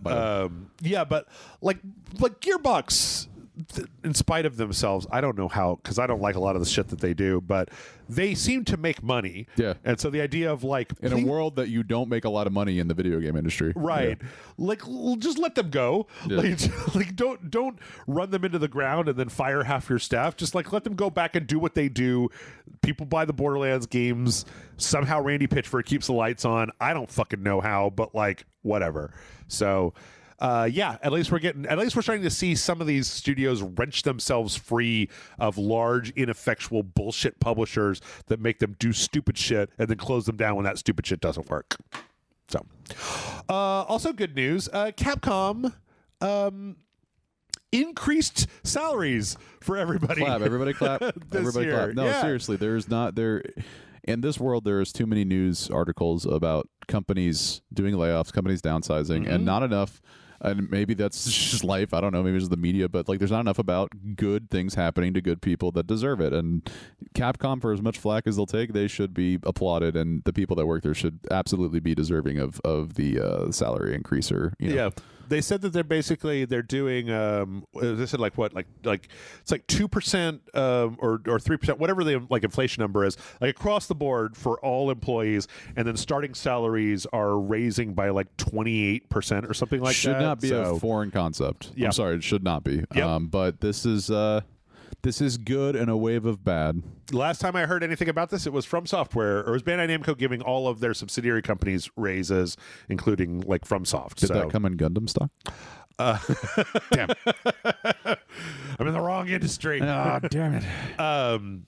So yeah, good job, Capcom. You're making a lot of stuff. I know I talked some shit about that other game, but like, I mostly just need to know what it is. Let's see. Speaking of Capcom, there's going to be a couple of Capcom presentations. One of them happened yesterday, and we were supposed to record 2 days ago. No, the first one was a Dragon's Dogma Street Fighter 6 Monster Hunter thing that happened on the 7th, so 2 days ago when you and I were originally supposed to record. Yeah. And I was like, I don't got time for that, but then there's going to be another one on March 11th that You're going to combine those, basically? Deal with Street Fighter 6 and Exoprimal and all that other stuff. So next week we'll probably go over those, but they're out there if you want to watch them. So, but Capcom. Also, if you want to watch something strange and tangentially related to Capcom, this is the weirdest fucking news. Okay. Do you know what Sweet Home is? The down. No, not Sweet Home Alabama. Okay, just Sweet Home. So, okay, this is a weird saga. We got about 5 minutes, but I'm going to do the fast version. So, if you go to there's a YouTube channel called Kineko Video, Kineko Video. Okay. So Sweet Home is a 1989 Japanese horror movie. Sold. Tell me more. And that horror movie inspired a like JRPG style horror game where you play as the characters from here going around this mansion like a Final Fantasy, but you're in like a spooky mansion and you fight like ghouls and ghosts and stuff. And then that go to Resident Evil. Well, and then that was the one of the guy that was the director of Resident Evil worked on that game and then wanted to basically take that concept of being in a spooky house and fighting monsters. Cool. So it's kind of the OG Resident Evil. Yeah. So this is like the movie that inspired the game that inspired Resident Evil. And then this channel, Kineko Video, I actually had never heard of them, but then I looked. Actually, I think I might have had another story for them.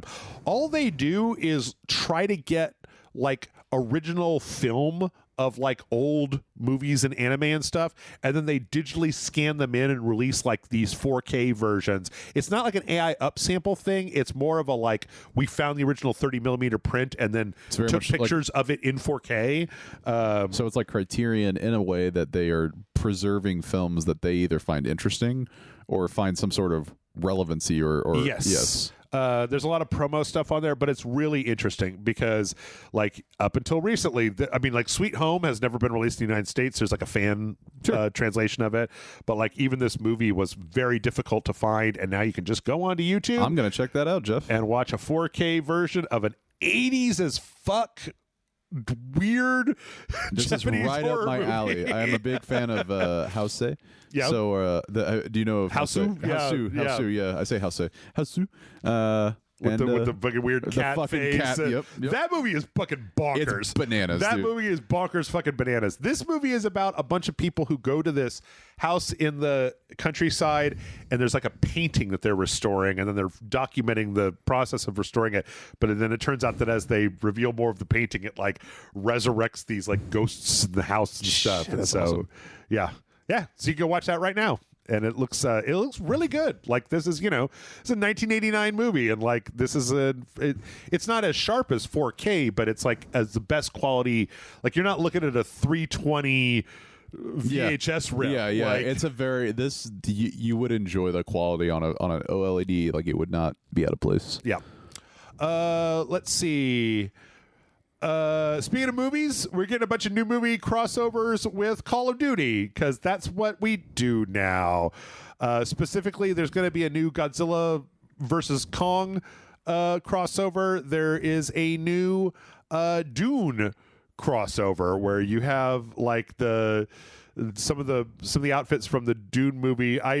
Microsoft Simulator also did a really cool Dune.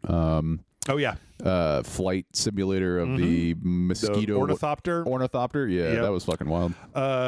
Yeah. So they've got like a Harkonnen pack. They had one that was just like Paul Atreides and Fade Rotha with the knives and everything. And then they had the two actors that play them like go play deathmatch in a little promo video. I don't understand. This is the thing where we remember before we were talking about put everything in everything, and I'm like, don't let things have their own fucking. It's like, oh, do you want some Dragon Ball in your Call of Duty? No, I don't want fucking like it's like a recipe. Like, don't put chocolate into spaghetti. Like that doesn't fucking mix, does it? I like chocolate, but please keep it out of my spaghetti. Yes. But one of the other things that they're doing is they're putting a bunch of Warhammer skins. Okay, closer, but still, why in Call of Duty? Because people like war. Well, they put Attack on Titan and Skeletor and Spawn skins in this game. So like, what's off the table? Nothing. I mean, Skeletor's kind of cool. I understand that one, but Skeletor is gonna take you to the gulag. Well, speaking of Warhammer, we also got the news this week that Bolt Gun, Warhammer 40K Bolt Gun, is on Game Pass, which is great. Warhammer 40K Bolt Gun is the boomer shooter that they put out last year. Great Polio, if you're listening, you're probably going to tell me what this is and how it's relevant to the Warhammer 40K story. What's that? The person that was talking to me about Warhammer, we discussed a little bit kind of what we discussed about how one of the gods or whatever is like staying alive as a conscious or something in the Warhammer 40K story. Yeah. I thought it to be interesting. So this was really fun. I mean, I played it. It gets really hard, but it's very fun, and it's a very cool like kind of throwback Doom action game. Yeah. Okay, now we're out of time. Let me see. What can we do here real quick? The director of Chrono Trigger is asking people what they'd like to see of a remake of Chrono Trigger. Would you like to see just like direct remake, 2.5D like Live Alive or Octopath Traveler, or like a full Final Fantasy VII 3D immersive remake of Chrono Trigger? With Akira Toriyama's passing, I think that would be really important to also preserve his characters. Absolutely. But that means we probably have a Chrono Trigger remake on the horizon. Let's see. I'm just going to skip skip this one, and we'll end with Apple is being a salty bitch.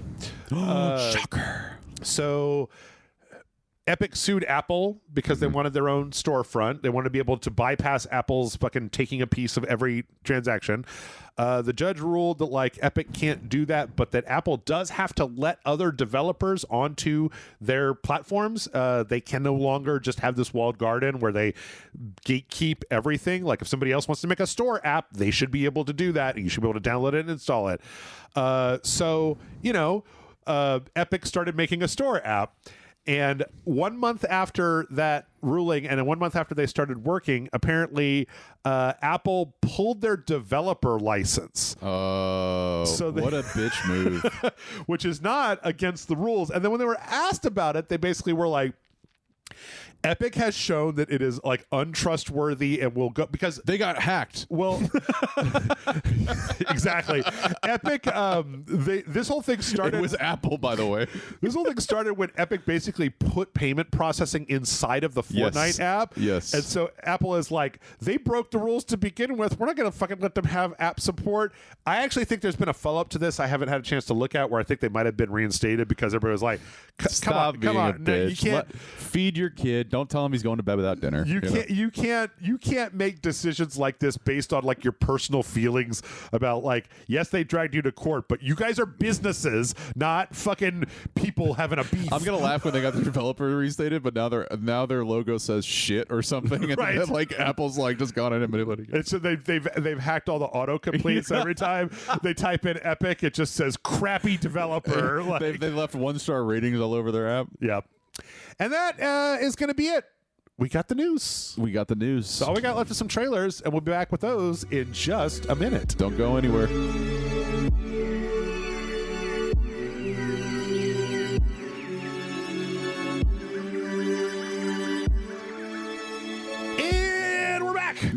We're back for the last part.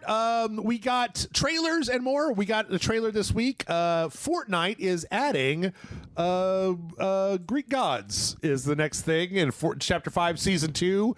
They're adding a bunch of new, like basically Greek god skins and powers, and like I think there's like an Olympus area that's being added to the map.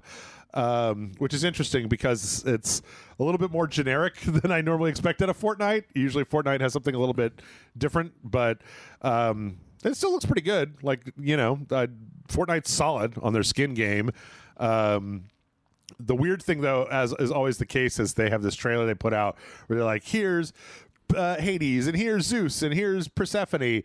And then, like, in the middle of it, it's like, also Korra from Avatar is also in here for some reason, and it's like, oh, okay, sure.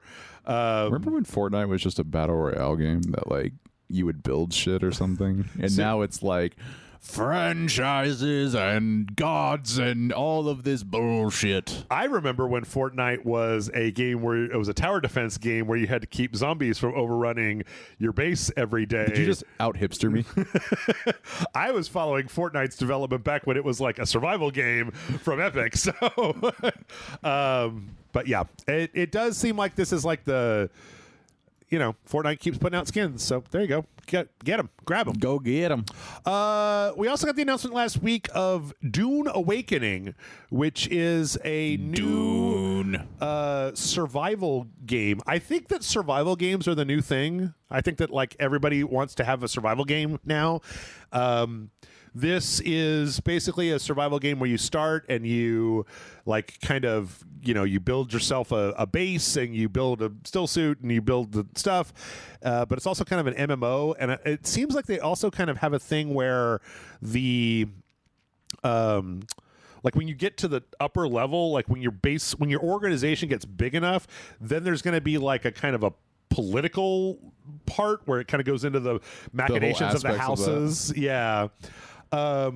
This is fine. I'm a little bit like what's that thing called where you're a really big fan of something, and then they decide to do something with the thing you're a fan of, and you're like, that's not how it is in the fucking comic.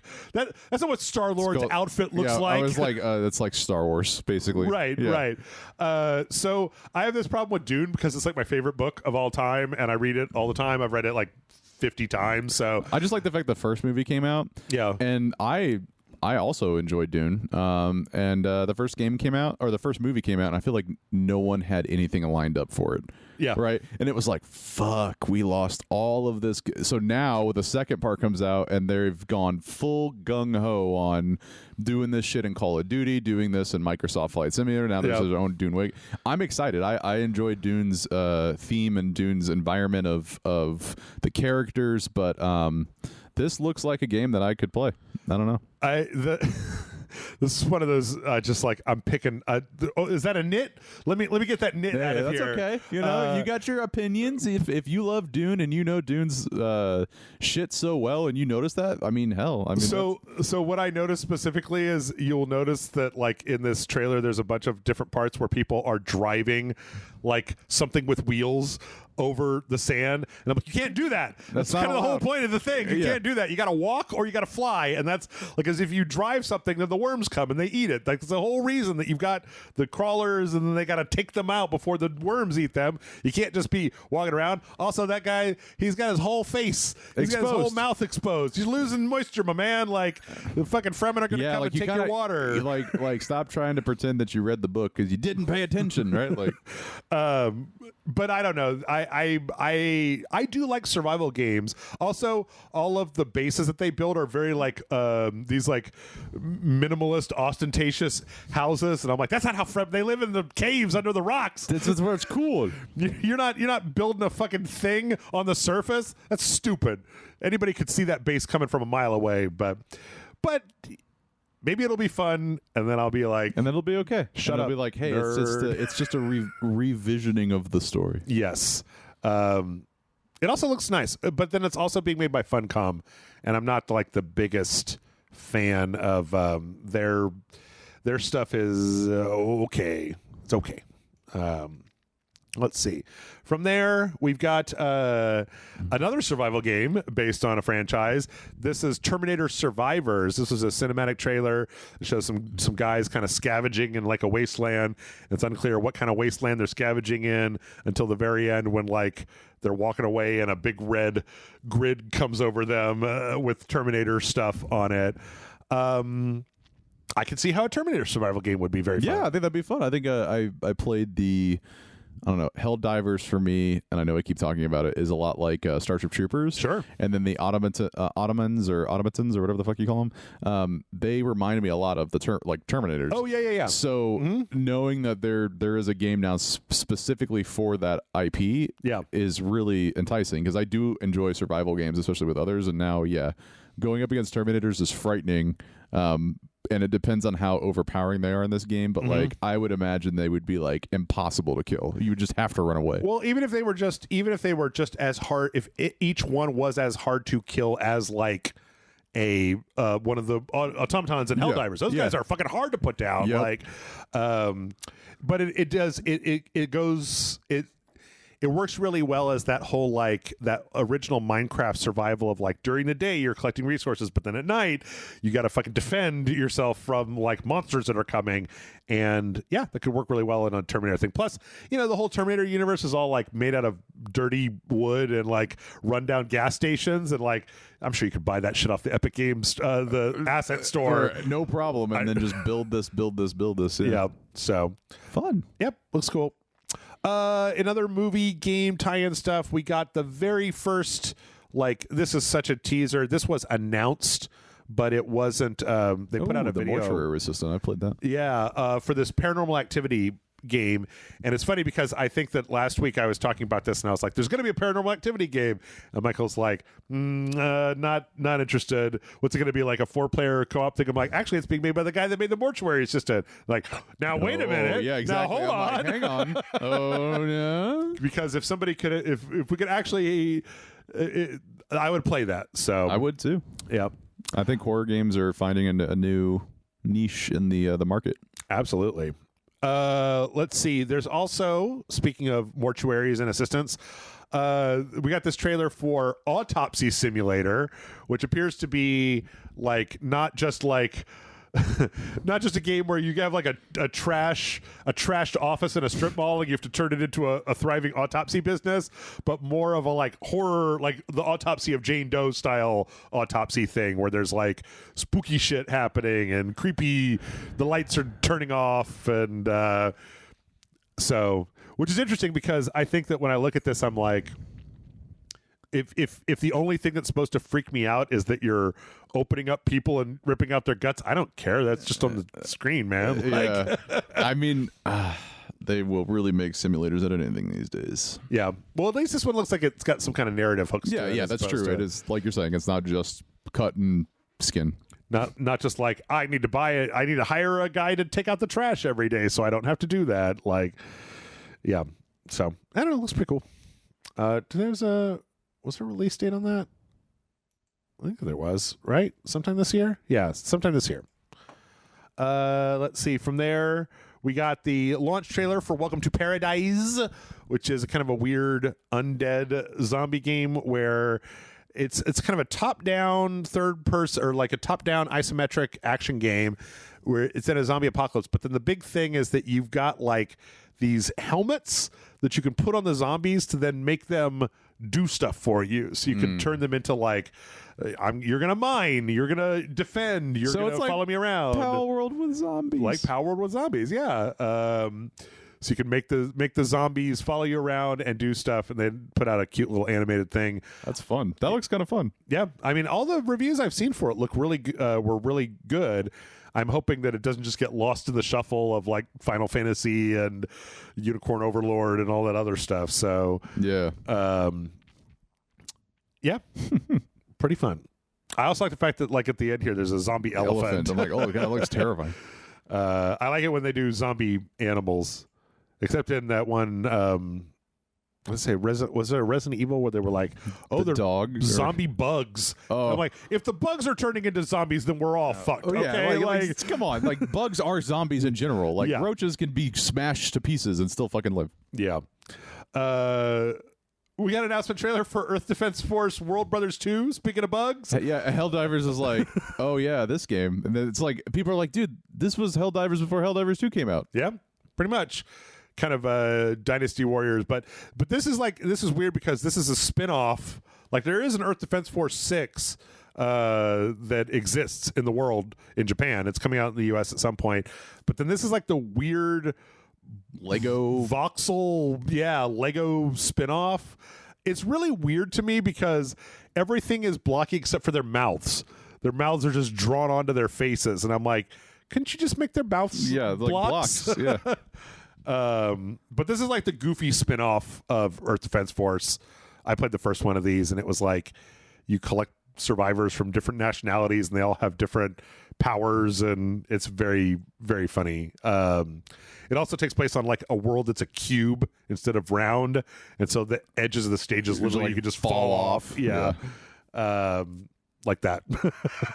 But yeah, looks fun. I'm glad to see Earth Defense Force is still kicking along, because that's a crazy franchise. So, yeah. Let's see. From there, we got a 25-minute preview for No Rest for the Wicked.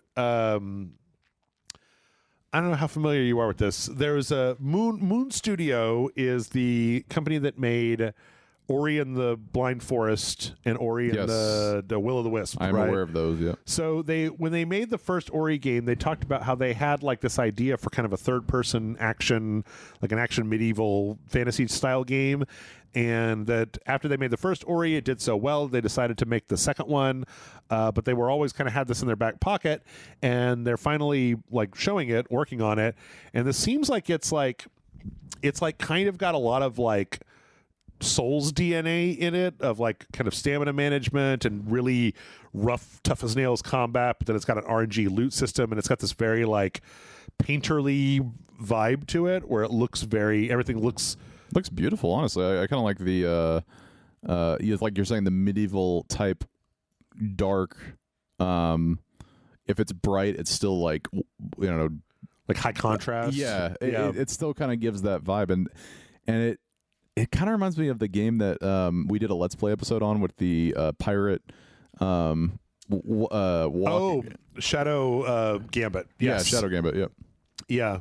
I don't know. Like when you go into it, it specifically looks like it's got like a lot of, because it kind of looks like Diablo, but then when you look at how they're playing it and you look at the mechanics and stuff, it seems like it's got a much more demanding combat system than just like click, click, click, click, click, click, click. Yeah. Like you can have different builds and different kind of like different weapons of different like rarities.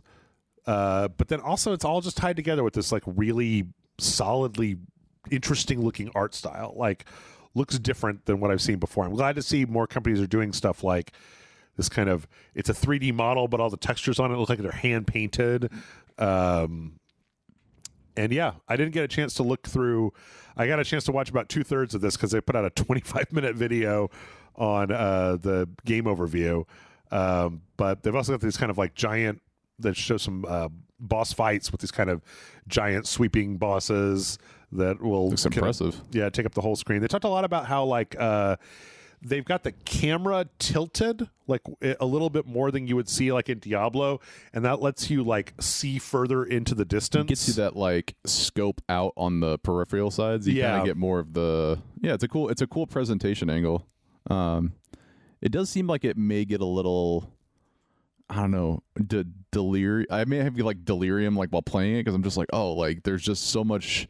It's not an angle that you're used to, you know. So you're, I don't know. It does seem like you're a little bit zoomed away. Like I'm like, what? I can't find or see what I'm trying to get to. Like when you're that tilted, it's like you expect to be closer to the character. Yeah. And so it's an angle. It's an unsettling angle. Yeah. They also talked a lot about how there's like a they've got that whole thing of like, oh, there's a town where you open new buildings and you get a house and you can put furniture in it. They've got kind of a whole customization system of like, now you've got a blacksmith and so you can upgrade your weapons. And so the whole thing looks like rock fucking solid to me. Like I have a feeling with this year not having as many giant releases as last year did, the year of the indies, that like something like this might end up being like, that was my favorite game this year because it was just might be as successful as like Hades or something. Yeah, something solid. Of course, now that I think about it, I forgot the last time there was a year like this. They gave all of the awards to the Final Fantasy VII remake, and they're probably going to give it all to Rebirth this year. So, but yeah, I'm really looking forward to this. I think it looks really cool. And I think it's coming out sometime this year, I believe. So yeah. April 18th. Well, that's early access. Oh, okay. So, but hopefully, I think that's the first time they've ever done anything in early access. I don't know. We'll see. Let's see. Speaking of weird camera angles, we got the launch trailer for Classified France 1944, which appears to be like a kind of an XCOM style tactics game where you're playing as the French resistance during World War II, and you're sneaking up and ambushing them dirty Nazis. Apparently, it's got some like kind of deep mechanics. I didn't read the story, but I saw kind of a headline talking about it. But it's like XCOM. Yeah. But for shooting Nazis. So and it looks like it's got a lot of like customization and a kind of a stealth mechanic, the ability to set up like ambushes and stuff. So yeah, it's not like the best looking game I've ever seen in my life, but for a tactics game, that's fine. It looks like it hits a really cool niche of hey, I like World War II, hey, I like tactics. Yep. It'll be a nice little gel. Yep. And I hear it's actually pretty good. So, or at least that's what I saw for the Metacritic score. We got the release date for Legend of Heroes Trails Through Daybreak. Now, Blake, I don't want this to go wrong here, but sorry, Jeff, I have to go. I have to play 80 hours of this game. I assume there's a very, very, very long running JRPG franchise called Trails, the Trails series. Okay. That is like loose. Some of them are more connected than others. Like some of them are direct sequels, but some of them are kind of take place in the same world at a different time period or whatever. This is the latest in that. And apparently this came out in 2022 on the PS4 in Japan. And in 2023, they put out a PS5 update for this game in Japan. and now they're both coming to the U.S. July 5th of this year. This is a little different. I've actually heard of other Trails things where it's kind of this medieval fantasy world, but you play as like a private investigator or like a cop, or you're connected to like the judicial or law. Yeah, type. like law enforcement system, and it's not like purely medieval. It's more kind of like semi-medieval, or like, you know, people are wearing suits, but they're also using swords and like weird. It's kind of like Final Fantasy with business suits. Yeah. Yeah, I haven't played. I mean, there's a shitload of Trails games. They're like the Ease games. Do you know those? Like the Y. They're just Y. Oh, yes, yeah. You know those games. There's some of these really weirdly long running like JRPGs. Yeah, was one of those. Yeah, yeah. Where you're like, how many of those are there? 30? What? Jesus. So, but it's good for people who are fans of this that it's coming out in the States. I played one Trails game, and I don't think I'm going to play anymore. So, even though it was good. Let's see. We got actually the news with the Sony shutdowns that there was like a Twisted Metal game that was in development and then got shut down. And one indie developer making a game called Fumes decided to use that as like a springboard to basically be like, well, the market's available for it, right? Yeah, you want a game where you can drive around and shoot stuff? I'm making a game where you can drive around and shoot stuff. Oh, good for them. So this is like an indie kind of lo-fi kind of car combat game. I don't know. This looks a lot more fun than I normally. For an indie game that's trying to mimic Twisted Metal, they look like they did a damn good job. Yeah. Basically keeping to the core. There's a love for that game specifically because it kind of existed in that weird Silicon Valley of like you have to have a very archaic looking HUD. You know what I mean? Like I don't know, like I can't explain it. It's just gotta have that PS vibe, and it does here too. The kind of low rent, grungy. Yes. Yeah. It looks. I mean, I think that for me the main thing that's different is that. I feel like a lot of the Twisted Metal games take place in like either like cities or giant arenas, and this seems interesting because it's very kind of like world. Fury Road, like in the middle of wilderness. I played a lot of Vigilante 8 too back in the day. Oh yeah, that kind of did a lot of that stuff too. Mm-hmm.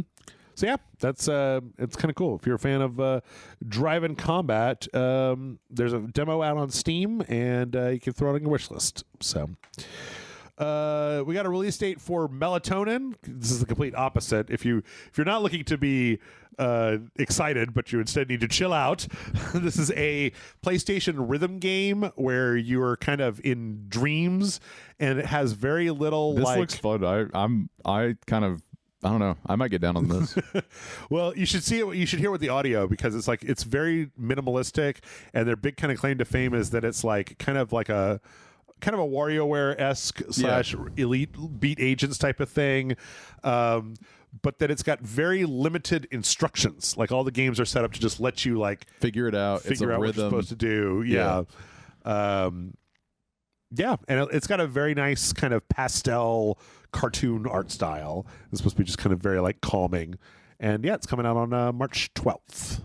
So let's see. After that, we got this is a PSVR 2 game called The Utility Room.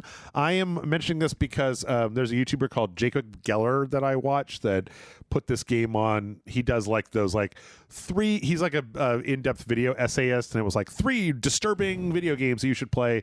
And this is one of the ones that he talked about. Where this is like this could only really work on PSVR, where you go into this area.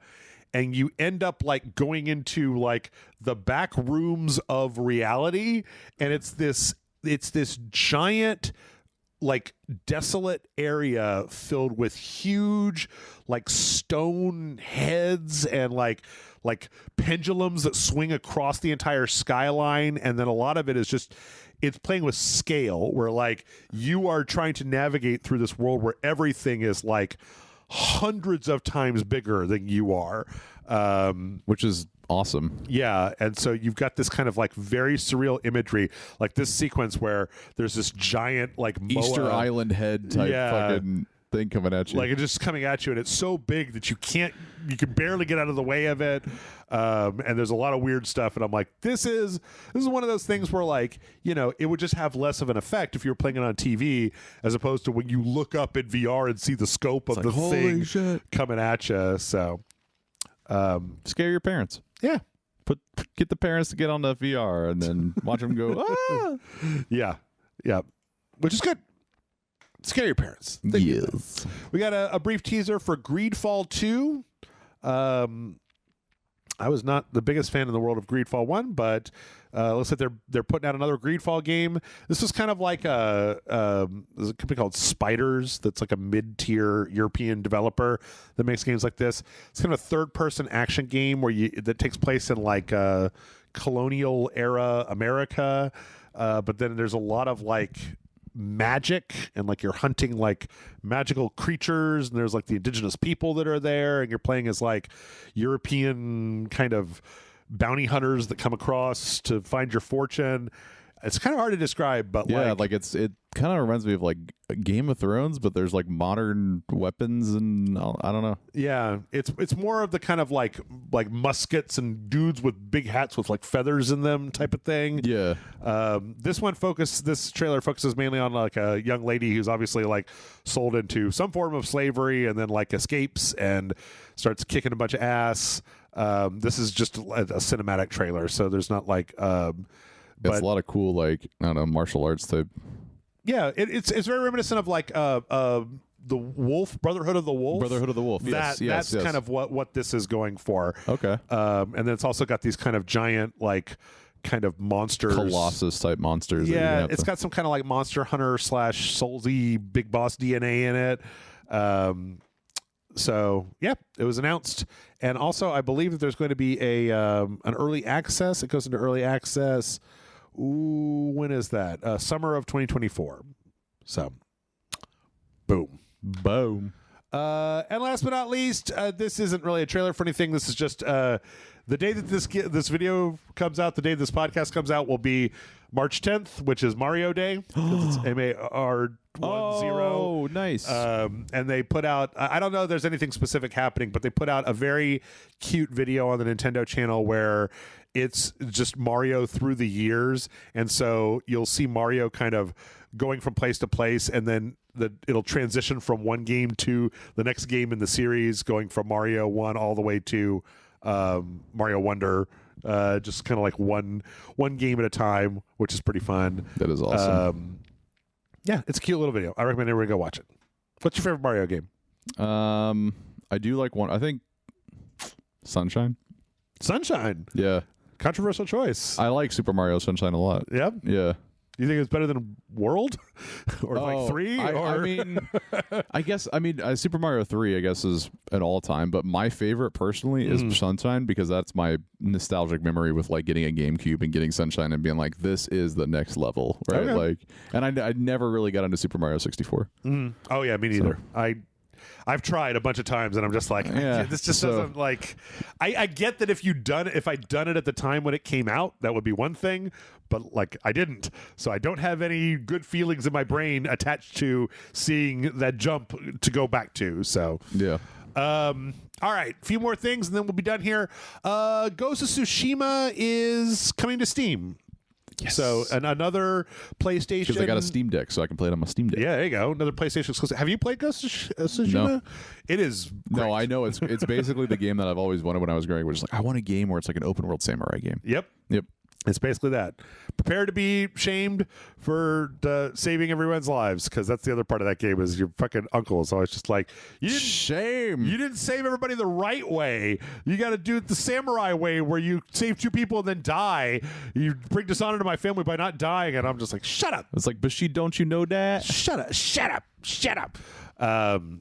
Yeah. So yes, it is coming. I think later this year, May 16th. May 16th, which is great. I think that we're rapidly coming to an era where things are platform exclusivity seems like it's going to stop being a thing, or it's at least not going to be a forever thing. It'll be like this game is on the PlayStation 5 for a year and then it's on the PC. Yep. I mean, the fact that Helldivers 2 was not a PS5 exclusive. It's crazy. And the fact that Xbox has been putting stuff, they put out Halo Master Chief Collection is also on Steam. You know, like it's no longer a exclusivity world. There's no I mean, Nintendo is about the last franchise that is going to hold and not let Mario be on a Sony game, right? Absolutely. But that is about it. I don't see anything else kind of sticking their foot in the hey, you know what? Like the very conservative people who run Nintendo have to shuffle off this mortal coil at some point, and it's possible that whoever takes their place might be like, you know what I like? Money. Put fucking Mario Wonder on the PlayStation 5 and the Xbox because it's going to make a shitload of money, and it doesn't matter if we lose Switch sales off of it. But what's notable is that Mario was and is on the App Store on iOS, right, and Android. So that is almost a little bit like teach Mario typing teacher or whatever. Like they are kind of maybe doing it, but yeah, you're right. It'll be interesting. The runner game though, right? Yeah, Mario but Run. It's still significant enough to know that is not a Nintendo based game. That is a Apple based game using Nintendo property, right? Yeah. Well, Nintendo licensed that out.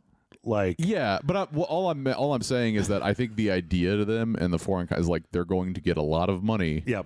And in this world of money line must go up, your morality is going to be questioned a lot, and that morality of we got to keep Nintendo is going to end at some point. Almost certainly. Yep.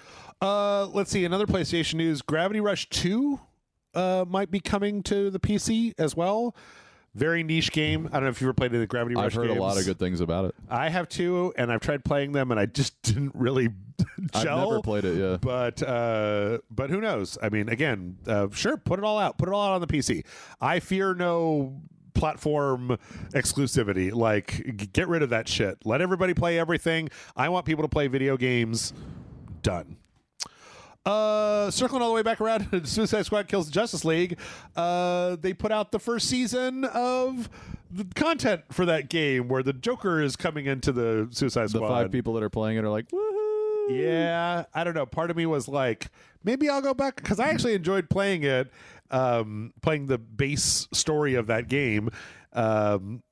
But then I didn't want to grind out the fucking end game, and so I stopped playing it. But I'm like, I don't know, this Joker maybe. Nah. Specifically, this is interesting because it's a very different Joker. Yeah, it takes place in the Arkham universe where the Joker is dead, and this is supposed to be more of like a younger kind of Cesar Romero style like Joker, which is cool. That is cool. It's pretty nifty. Let's see. Going back to Warner Brothers, this is interesting. Apparently, there was an indie developer that made a game called Small Radio's Big Televisions that was a kind of a surreal puzzle game that came out a little while back in 2016, and it was a very kind of like lo-fi kind of surreal, liminal, going into different places and solving like these puzzles. This was published by Adult Swim Games. Warner Brothers is delisting those games. More on that next week when I have a chance to look into it more fully. But the interesting thing is that the guy that made this game went on Twitter and was like, so they're going to be delisting my games everywhere. Owen Deary is the name of the guy. He says they're going to be delisting all the games in the next few weeks. So here you go. Here's just a download link for a DRM free version of this game. Just go you can just go get it. I don't give a shit. Like if we're not going to make money on this anymore and this is going to be the way it is, no, I'm not going to let my passion and my creation be lost to this shuffle. Fuck it. Besides, also, I mean, it was a game from 2016. Like, if the money that he's made has been made. And it's not about a money decision. I think for him, it's like, I want my shit to be remembered. I don't want it to just go to the wayside because of a tax break. Yep, absolutely. Let's see. So some fun stuff we got. This was an interesting channel interesting YouTube channel called Rustic Games BR that takes specific games and then kind of like what do they call this? They like make like kind of retro throwback versions of it. So they made like they almost like they did this in wrestling too. It's like they'll take it and they'll change the aspect ratio and then kind of VHS it. Yeah, to make it look like it's more classic. Yeah. So they made like kind of a boss fight from Elden Ring. Like, what if Elden Ring was a PS1 game? That's hilarious. Yeah. Oh, I don't have the jersey on. Go back to that guy right there. The guy with the cape. That symbol that he's using is 1,000% the Premier League symbol. I have no clue why they fucking use that symbol, because that is legitimately if you look up the Premier League logo, that is the Premier League logo. That? Yeah, like just type like Google Premier League logo. Okay. I don't know. Premier League logo. God, I can't type with one hand. Second one there. Yeah. League. You can see it right there. Oh. Yeah, so that's just but you get the idea. It looks exactly fucking like that. It really does. That's really weird. I mean, it's exactly the same fucking thing. Yeah, I'd have to look at the character model to know. No, that's fine. I was just like, that's the first I was like, wait, what? That's very strange. Anyway, they made one that was this is like a PS or Resident Evil 2. And you think like, Resident Evil 2 demake for the PlayStation, isn't that just Resident Evil 2? And like, it's the Resident Evil 2 remake, then down res to look like a PS2 game, but still with the over the shoulder camera and aiming and stuff. That's kind of awesome. I'm not gonna lie. It's pretty cool. I would actually probably play that. Yeah. But it's interesting. Yeah. So it's called Rustic Games BR. Go check it out. Let's see. We also got they put out a trailer for this. They're making a Fallout controller, like Fallout themed controller for the Xbox that you can customize, but it's mostly just like this one kind of Pip-Boy skin, and then you could kind of just change the colors of the individual buttons on it. But hey, it was a slow news week. I mean, that is kind of cool. I roll my eyes because I'm like, what a money grab, but it does look like a cool controller. So yeah, I mean, Xbox has like a system set up to let you customize controllers. Yeah, and their controllers feel great when you put them in your hand. So, and these are like $85, which is this is the market. Nah. I think controllers are $60 a pop right now. Yeah, so when they first released, I think they're $69.99 when they released for the PlayStation 5 controllers. Okay. And then I feel like because they're customized for the Elite came out and was like 120 or something, right? Like that. I never understood that outside of the back paddles, which I don't want. Yeah, I don't want them either. Like part of my hand has to hold this controller, you guys. Yeah. Like I can't just be using my pinkies like I'm trying to bring in all the groceries. Aren't you a bass player? No, I'm not a fucking bass player, so I can't contort my fingers like that. Also, most games don't. It's not like I play a lot of games where I'm like, if only there was another button that I could map to this. Steel Battalion is releasing on a retro sometime, so maybe that'll be it. Also on the Xbox, if you want, you get a SpongeBob SquarePants Xbox Series X. Woo! This is stupid though, because this package is $700. Like kids, tell your parents to buy this. Are you kidding me? No, it's $500 for an Xbox, and I know that they actually have sold like wraparound skins that you could just magnetically put on all that there. Shit on. Yeah, like just do that. This controller doesn't even look like it's all that interesting. It's just like a mismatch quilt. It's like quilts. A quilt of SpongeBob. So also, this is that pedantic part of me, but like SpongeBob's a rectangle, not a square. Like the ratio of the front is wrong. Yeah, it needs to be wider. He's a cube. It needs to be two Xbox Series X's put together. And where's his legs? Why can't it be a stand? Yeah, I'm gonna put little arms coming off for $700. Glue some arms on the side. Why don't you? Seriously. And last but not least, you know what? I had this last story and it sucks. We're not going to do this last story. We're going to end with.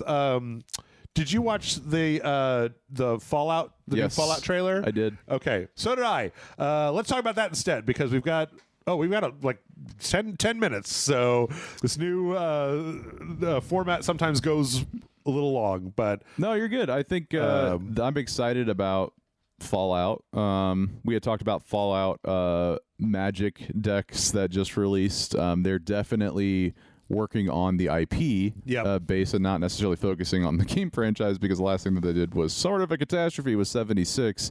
Now that game is somewhat quote unquote fixed, nobody's wanting to play it. So this could relaunch the IP from a scenario, putting it back in front of people, which I think is awesome because the lore of Fallout is the beauty of Fallout. I don't even think the gameplay is what people really are like in love with. I think it's just the atmosphere the game provides. So doing this in the TV show, I'm excited, and the fact that there is a female protagonist, which you would think in any TV series, like modern white male, you know what I mean? Like that'll be the focus of the story. So I like the idea that there's a difference here. There's more dynamic with these characters, and you can see Junktown, and you can see what Mr.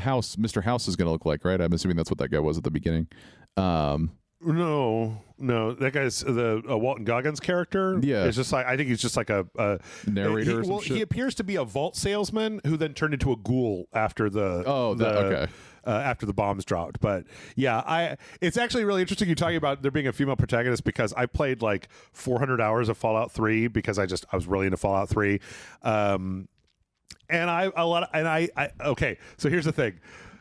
One, I made a lady protagonist because this was kind of when that game first came out. I was like, I'm tired of just looking at the same dude guys all the time, and I could create a character. I'm going to make a lady protagonist. They're cool because you can also make them look like a fucking 1950s housewife, and then you're out there fucking punching rad scorpions in the face. And two, but actually, here's a pro tip. One of the perks you can get in Fallout 3 is called Lady Killer. Oh, yes. And it gives you bonus damage to the opposite sex. And because so many of the enemies are dudes, you just wreck shop. You get like an additional just 20% damage on almost everything. You can also get conversational dialogue where you can just be like, well, big boy, don't you want to give me another 100 caps for that? And they're just like, yes. Yeah. I think I actually played I don't know if I finished it, but I remember using that to my advantage in a few conversations back in like New Vegas or something. So what I think is really interesting though about this is, because I do like the fact that they've got like, okay, they've got a vault dweller, right? They've got Walton Goggins as like a vault salesman turned ghoul. They got the Brotherhood of Steel. And they got the guy from the Brotherhood of Steel. So they've got like got the Junktown. Yep. Right. And then they got the dog as well. They got dog meat. They've got a good collection of kind of like funky Fallout people. The real question I think I have is like, what are they going to do? Because all the Fallout games, a lot of time, the ones that I think are well remembered, kind of live or die based on the meta plot, right? Like people love Fallout New Vegas for the like, which faction do you side with? You know, people remember in Fallout 3. Well, Fallout 3 is the water thing, and everybody's like boo. And then I think Fallout 4 is boo too because it's all about the Institute and the stupid shit. It's like, because they build it up and then it's like, you're done. Yep. Like there's no like long-ended. It's literally just find your son. Yep. Okay. And I think that hurts Fallout. That hurt Fallout 76 where they're just like, make your own story. And I'm like, no, you make a good story. You make the story. Yeah. Just do New Vegas then. Like fuck you. Like, yeah. So what I actually think is really interesting is you talking about kind of getting people interested back in the franchise again. It would be really cool if they had like a New Vegas remaster, or like a Fallout 3 remaster, or even a Fallout 4, or dare I say all three, or the whole. Well, I know that they put out a little bomb. It was like the mini nuke that you get in Fallout 3, and then when you open it up, it's got a series of special cards. It's got 7 special cards, and each one of those cards has a Steam key for each game. So it's 1, 2, Brotherhood, or the Tactics, and then 3, and then New Vegas, and 4, and 76. But you know what? I love the production on display here. Like everything looks amazing. It fits the theme. And you know what? You know what else? I just remembered that I watched this last night when I was drunk, and my drunk Jeff is tapping me on the shoulder. They put the fucking ink spots in the fucking trailer. Finally, I'm like, you know, the ink spots is an interesting, sort of like a conglomerate band that kind of just existed back in the like 10s, 20s, 30s, and all that stuff. Yeah. So it's public domain. Yeah. So there's no reason not to use it, you know? So I think that the fact that is synonymous with the franchise and that you use it is just too appropriate not to, right? Sure. Like, well, the first trailer didn't.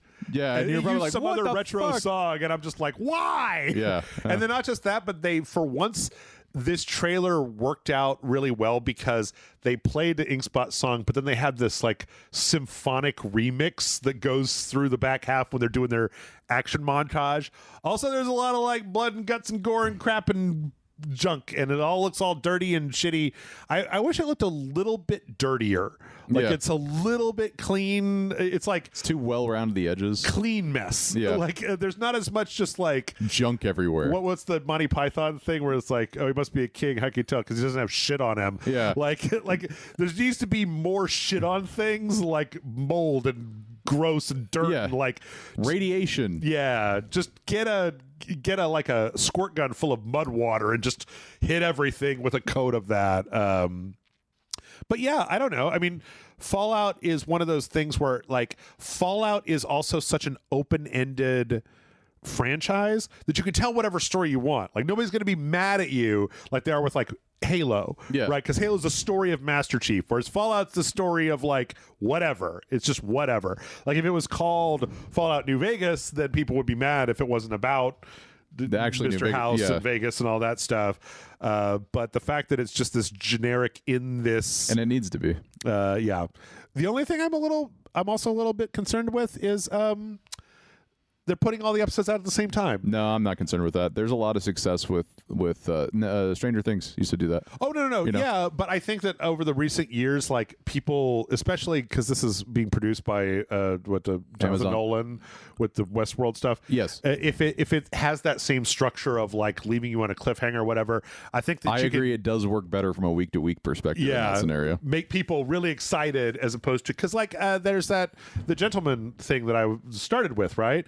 And it's like, I really wish that it was coming out one a week because it'd be like, I've got an hour of TV this week, and I've got an hour of TV next week. My favorite memories was Breaking Bad every week. Yeah. You know, like that type of like, oh my God, what's going to happen next? I have to wait. What is going to happen though? And you talk about it and you build it up in your head, right? Mm-hmm. As opposed to just like, here's 8 hours of television. Please watch it all right now. Don't you know how to be a proper drug addict? You string it out. You don't just do all your drugs at once. I used to be a lot more in favor of that. Like when the first time, I think it was like when The Boys. Yeah. And I was just like, what do you mean I got to wait till fucking next week? This is Netflix country. Give it all to me right now. Netflix country. And now I'm just like, no, space it out. Yeah. I got a lot of other shit I can watch. Because when it's all there, it's like, this is a huge time commitment. And I don't know that I can sit down and watch And 8 how many hours episodes? Is it going to be 8? Is it going to be 6? Because if you release it at once, it's like, who's not enough?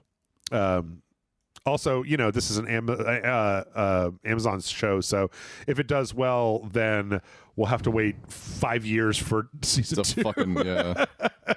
And that is the show for this week. Hey, Blake, do you want to tell the people where they can find you when you're not over here helping me talk about Fallout? Probably at a magic shop. No, I'm just playing. You can find me on the Junk Food Cinema Discord. You can go to patreon.com/junkfoodcinema. You can join us over there. You can also then immediately go and do patreon.com/RageSelect as well. Sure. If you're not already, and join that Discord, and we can have a meeting of the Discords and actually play Magic together or video games or whatever you want. So. Yeah. Well, you said it all. That's it. I got like 7 more episodes of The Gentleman to watch. So everybody get the fuck out of my house. Let's go. Bye.